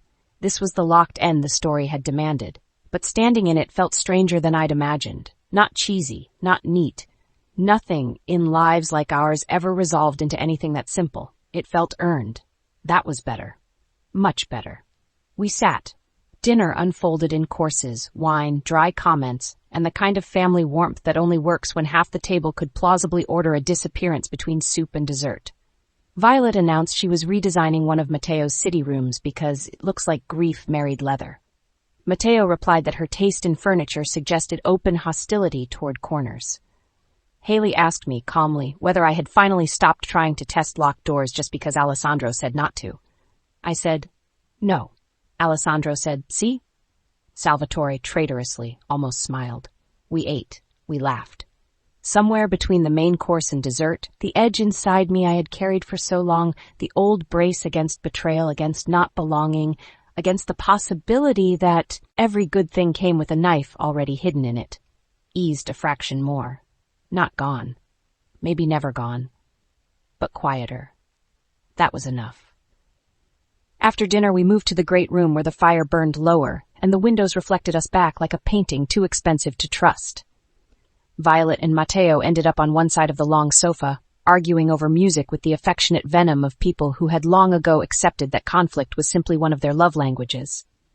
Haley curled into the corner of an armchair with a blanket over her knees, Salvatore beside her, one ankle crossed over the other, one hand resting absently against her calf while he read something on his phone and pretended not to be listening to every conversation in the room. I stood by the fireplace for a while, letting the heat warm my hands. Alessandro came to me without announcing it. He never really needed to. I felt him at my back, always. His hand settled at my waist and pulled me the slightest fraction closer against him. The room did not stop. No one commented. That, more than anything, told me how fully this new shape of us had become ordinary to them, visible, expected, his. I leaned back into him without thinking. That would have terrified an earlier version of me. Now it felt like breathing. "Are you happy?" he asked quietly. The question startled me enough that I turned. Not because it was intimate. Because it was vulnerable. Men like Alessandro did not ask questions unless they were prepared to survive the answers. I looked up at him, at the firelight catching in his dark eyes, at the mouth that still too often looked carved from command until it touched me, and remembered it could be other things too. "Yes," I said. The answer came easy, immediate, true. His gaze searched mine for a second longer than necessary, as if checking for cracks. Finding none, maybe. Or perhaps only finding the ones he already knew how to live with. "Good," he said. I laughed softly. That sounded threatening. Everything sounds threatening when I say it. That is unfortunately true. His hand left my waist only to curl under my jaw, thumb brushing once over my cheek. A private touch in a public room. An intimate one. Violet, somewhere behind me, made a barely restrained little noise, and Matteo muttered something in Italian that sounded suspiciously like, "finally." I smiled without looking away from Alessandro. "We are being observed." "I know. You don't care." "No." Of course he didn't. He bent and pressed his mouth to my forehead. Slow. Certain. The kiss settled something deep in me I hadn't realized was still shifting. I touched his wrist lightly. "Still possessive?" I asked. His eyes darkened with that old familiar flash. "More. That should worry me." It should. I laughed again. He didn't, but there was that almost smile at the edge of his mouth, the one I had fought for chapter by chapter like stolen treasure. Mine. Later, when the others had drifted into coffee, cards, and whatever fresh domestic war Violet planned to start over dessert plating, Alessandro drew me away. Not dramatically, just a hand at my back. A look. A quiet movement toward the long corridor leading to the private guest wing upstairs. I followed. Of course I did. The house grew quieter with every step until only the distant murmur of family remained beneath us. He led me into one of the upstairs sitting rooms, smaller, darker, all deep green walls and low lamplight and windows opening over the snow-shadowed grounds. The door shut softly behind us. I turned toward him. He was already looking at me, not with hunger first. With that more dangerous thing, the one that came after the war, after the hospital, after all the denial had burned itself out and only truth remained. Devotion. Possessive. Elegant. Severe. Open now. I leaned back against the edge of the desk there and folded my arms. "You stole me from dessert." "I can have more dessert sent up. That sounds like an abuse of power." "Yes," I smiled. Then the smile faded on its own because the room had changed, because he had stepped closer, because some moments with Alessandro still rearranged the air around us into something sacred and a little violent. His hand came to my waist, then my cheek, then into my hair, slowly, as if reacquainting himself with favorite weapons. "You're staring again," I said softly. "Yes, that never gets less unnerving." "It shouldn't." I laughed under my breath. "Impossible, man." His thumb slid along my lower lip once. The touch was light, the effect was not. I've been called worse. By me? Often. "Good." His eyes darkened with unmistakable approval. There it was. The thing that had never left us, even when the shape of everything else changed. The fire, the fight, the mutual appetite for edges, only now it no longer needed war as excuse. He bent his head and kissed me. Slowly, deeply, no punishment in it, no denial. Only claiming an answer, and the full terrible elegance of a man who had stopped trying to pretend his need for me was anything but devotion sharpened into instinct. I kissed him back with equal certainty. Because I could. Because I wanted to. Because nothing remained between us now but the choices we kept making and remaking in every room. When the kiss broke, I stayed close. My forehead against his, my hands on his chest, his fingers in my hair. The old aftercare rhythm seemed to live in him even before there was anything to soothe now. Thumb at my jaw, hand steady at my waist, breath roughening only enough to make honesty visible. "This," I whispered, "is almost disgustingly romantic for us." His mouth brushed the corner of mine. "Don't ruin it." Too late. He kissed me again to shut me up. Reasonable. When he finally drew back, he kept me against him, one arm around my back, the other slipping beneath the fall of my hair, as if he still found it impossible not to touch me once he started. I rested there. Quiet. Listening to the muted life of the house below us, the family we had somehow become, the warmth, the survival, the power. It all settled around us like the final note of something hard won. All three brothers with their women. alive, stable, happy, if one defined happiness properly for people like us. Not softness, not simplicity, but chosen loyalty, brutal love, and a home no enemy could reach without paying in blood. Alessandro's hand moved once slowly up and down my back, grounding, familiar. Mine now, too. Breathe, he murmured. I smiled against his throat and did. Outside, snow held the world in silver silence. Inside, under the roof of a family built from danger and survived love, I stood in my husband's arms and understood the full, final truth of it. The girl who walked into Viscaro Tower with blackmail in a black envelope had wanted power, protection, and a man dangerous enough to survive wanting. The woman standing here had all of it, and far worse. She had been loved by the devil until the devil forgot to stay one. If you made it to the end, then you know this one was never just about power. It was about betrayal, survival, obsession, and the moment love became something far more dangerous. Ginevra didn't just marry the devil, she chose him, and in the end, he chose her back with everything he was.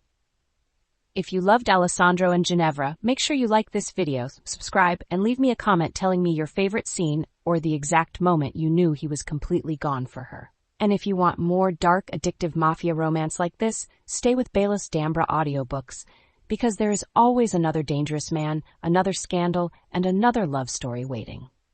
Thank you for listening. Until next time, stay ruined.